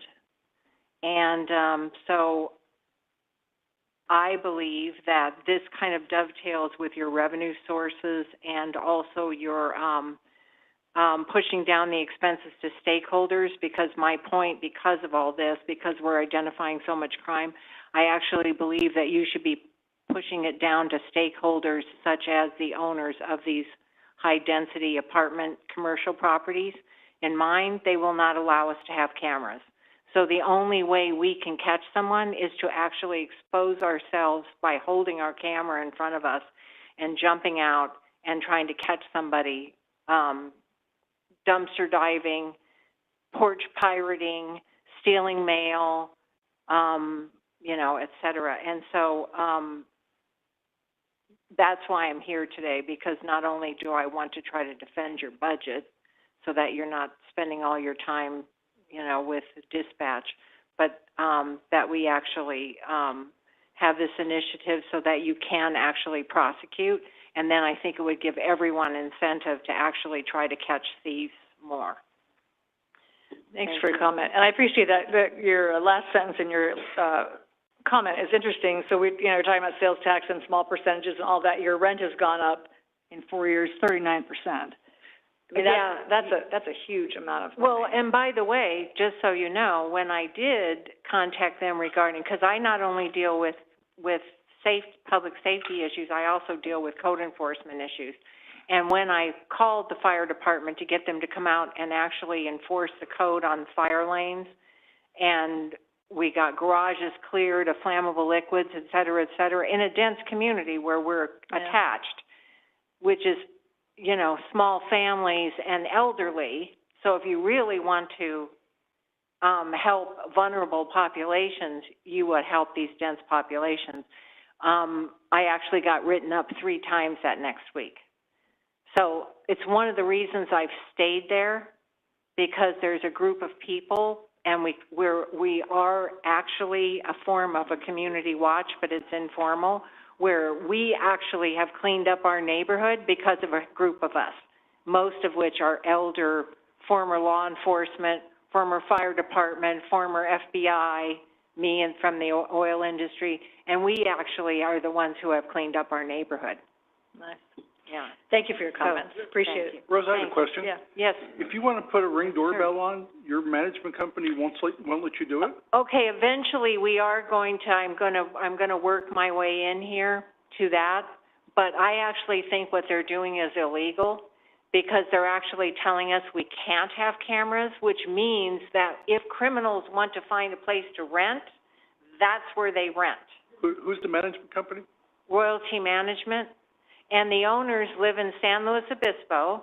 We pay for services here in Clovis, but they're actually trying to impose their will on us, and fortunately, I'm not easily intimidated, so I've made strides in the community, but it isn't because they have welcomed me. Not only did I find that they weren't enforcing various code things, they also weren't pulling permits, so just so you want another revenue source, actually make people pull permits. So when Jess Newton looked at me and said, "How would you know that?" I said, "Because I looked in your database and started pulling up addresses. And I looked at water heaters and HVAC units, and no one was pulling permits. And there's hundreds of units in that area. So that's when I began to realize. So by the way, the crimes against elders, there are certain management companies and property owners that may actually get convicted of that because they're not allowing us to protect ourselves. And essentially, to me, they're allowing theft. Thank you. Thank you for your comments, Rose. You Appreciate you being here. Thank you also for staying till the tail end. Anyone else wishing to comment on this particular action before the council? All right, seeing none, we'll bring it back. Is there a motion to provide our support to this initiative? To make a motion to approve and support the initiative, the Homelessness, Drug Addiction, and Theft Reduction Act. Second. There's a motion, a second. Is there other discussion? All those in favor, signify by saying aye. Aye. Opposed, motion carries 5-0. City manager comments. I have none. Council comments. Diane. I have none. Matt. I would like to make a recommendation that city staff go out and look for alternative funding sources. That's all I got. I think there was consensus on that, Councilor Baskel, so noted. Noted. Drew. No. Fong. We had our joint quarterly CUSD meeting. I think it was pretty routine. Unless the mayor has something else to report, there was really nothing to report. They reported their stuff, we reported our development stuff. So if anything happens, we'll report more out. And I think that's all I have. Thank you. Thanks. Yeah, my only comment on that, I really would love to see that meeting in the future, not just sharing out. It's everything, you all know it. All of you know it all. And so we know a little bit, they know a little bit. It just seems like there's this missed opportunity. So I would strongly encourage, as we think about that committee, that there's really things we could do together that we missed that opportunity because we spend 90 minutes on maps, and not that it's not important, but you've done that all with your team, their teams. So I think there's just a missed opportunity there. So I appreciate it very much, but I do think we could do more there. Just a couple of comments I had the opportunity to attend the MAD, Annual Law Enforcement Officers. I had a chance to speak a bit, which was fun. It was like the Academy Awards, which I had no idea, but anyway, it was fun. And Clovis PD was represented. I want to publicly acknowledge Ty Wood for, PIO of the Year, Christine Vera, Dispatcher of the Year, Corporal Mark Bradford, and Officer Robert Mahoney as Officers of the Year for MAD. And so it was an impressive, well-attended event. So nice job to Clovis PD. Another comment. So can I make a comment about one of the public comments, even though it's from my own neighborhood, City Attorney? Yes. So I'd like to ask the council to consider asking staff. I don't really know how to do that still, but one of our public comments is about Airbnbs. And this is a neighbor in my neighborhood. We are now the proud owners of an Airbnb on our street. So while you might say that's a conflict, there's 180 of them in Clovis, so it doesn't matter what's happening on my street, it's happening on lots of streets. And Mr. Fowler proposes maybe returning to the day when, if you operated a home-based business, you had to have your 10 adjacent neighbors sign a document that says, yes, we understand this is coming. I don't know where that particular action went, but I think the question is bigger. So what kind of community do we want to be relative to short-term rentals? Do we want them? Do we not want them? Do we want to put different, some cities have 30-day minimums. So I think there's a broader question around short-term rentals in our community that I know we've spent some time with a consultant to track them, because up until not long ago, we didn't know how many there were. They weren't paying occupancy tax. So I feel like it's a project for the city to look a little more deeply into home-based rentals. My neighborhood aside, it's all across our city, and I think you see people in California responding in different ways. So if there's interest in the council to ask staff to do a little deep dive into this from a revenue perspective and how to manage it, and I'm curious from a police perspective what's happening around the city, I'd like to, that was a bad look. That was something's happening around them. But anyway, I'd like to ask my colleagues if you would support staff, not today, but in the next 90 days or so, coming back with a deeper dive look at short-term rentals and what is the long-term prospect for our community relative to policies around that. And just to clarify, would we be looking at the request Mr. Fowler made, or are we just talking about a broad analysis that could potentially lead to that? He asked for, I think his is a strategy, but the question is bigger in my mind. The question is, is that what we want to have happen in the single-family neighborhoods? This particular property was not purchased by, I'll just leave it at that. So it's a business. So the business moving into a single-family neighborhood by nobody who lives in Clovis or will ever live in Clovis. So we're not really helping our housing shortage if we fill all these neighborhoods up with short-term rentals. I think it was it Santa Ana, I think, that had a ordinance you could not have more than 2 on a street. I mean, there's lots of ways to get at it. So I think the staff can just take a broader look. Mr. Fowler offers a solution or a suggestion, but I think it's a bigger question. So if there'd be openings to that. Okay, thank you. Is that an opening? Is that a yes? I'm in agreement that there are, where I'm from in New Jersey, it's on the Jersey Shore, and there's an MTV show that would tell you why you didn't want a Airbnb with Snooki and all those people next door to you. And a lot of the communities there have outlawed Airbnbs. So I'm in agreement. We need to see what other communities are doing properly to address problems.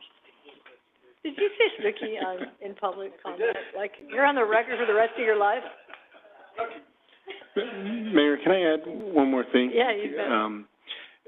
John, is there a way where our clerk can start to track what we... That's what I wrote down right there. Yeah, what we agree to, because sometimes we forget. So we all have consensus, hey, do this, and then sometimes we lose track, and you're busy enough. So is there a way in which the clerk or you can kind of track, because we did the charter city, right? So we're going to wait a little bit. So things that we've agreed in consensus, but it's never been a formal action, but we've directed staff. So if there's a way to track it, I think Mayor kind of agrees where sometimes we lose track, so we don't know where the status is.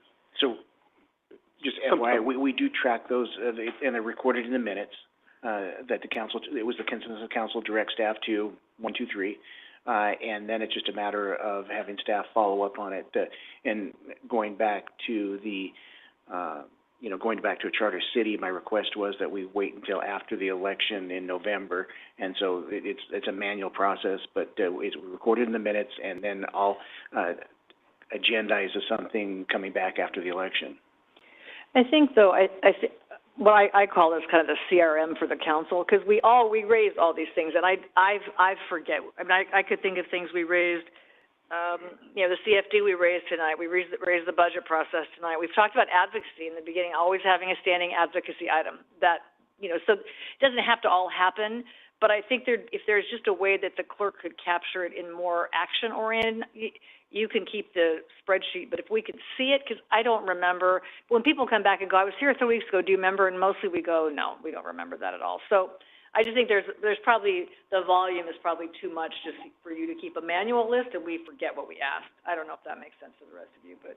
We can do that, and since the development of the new protocol earlier this year, we actually do have a process in place where during council comments, when you guys do take action, we're going to record it and we're going to do the best we can to implement it. Yeah, I think that would be helpful. So are you talking about something maybe kind of along with like Friday reports or upcoming events? Just kind of like keeping a running tab of like, here's the things that are going to be items, kind of. Yeah, that'll be coming back. I think that'd be helpful. Yeah. All right.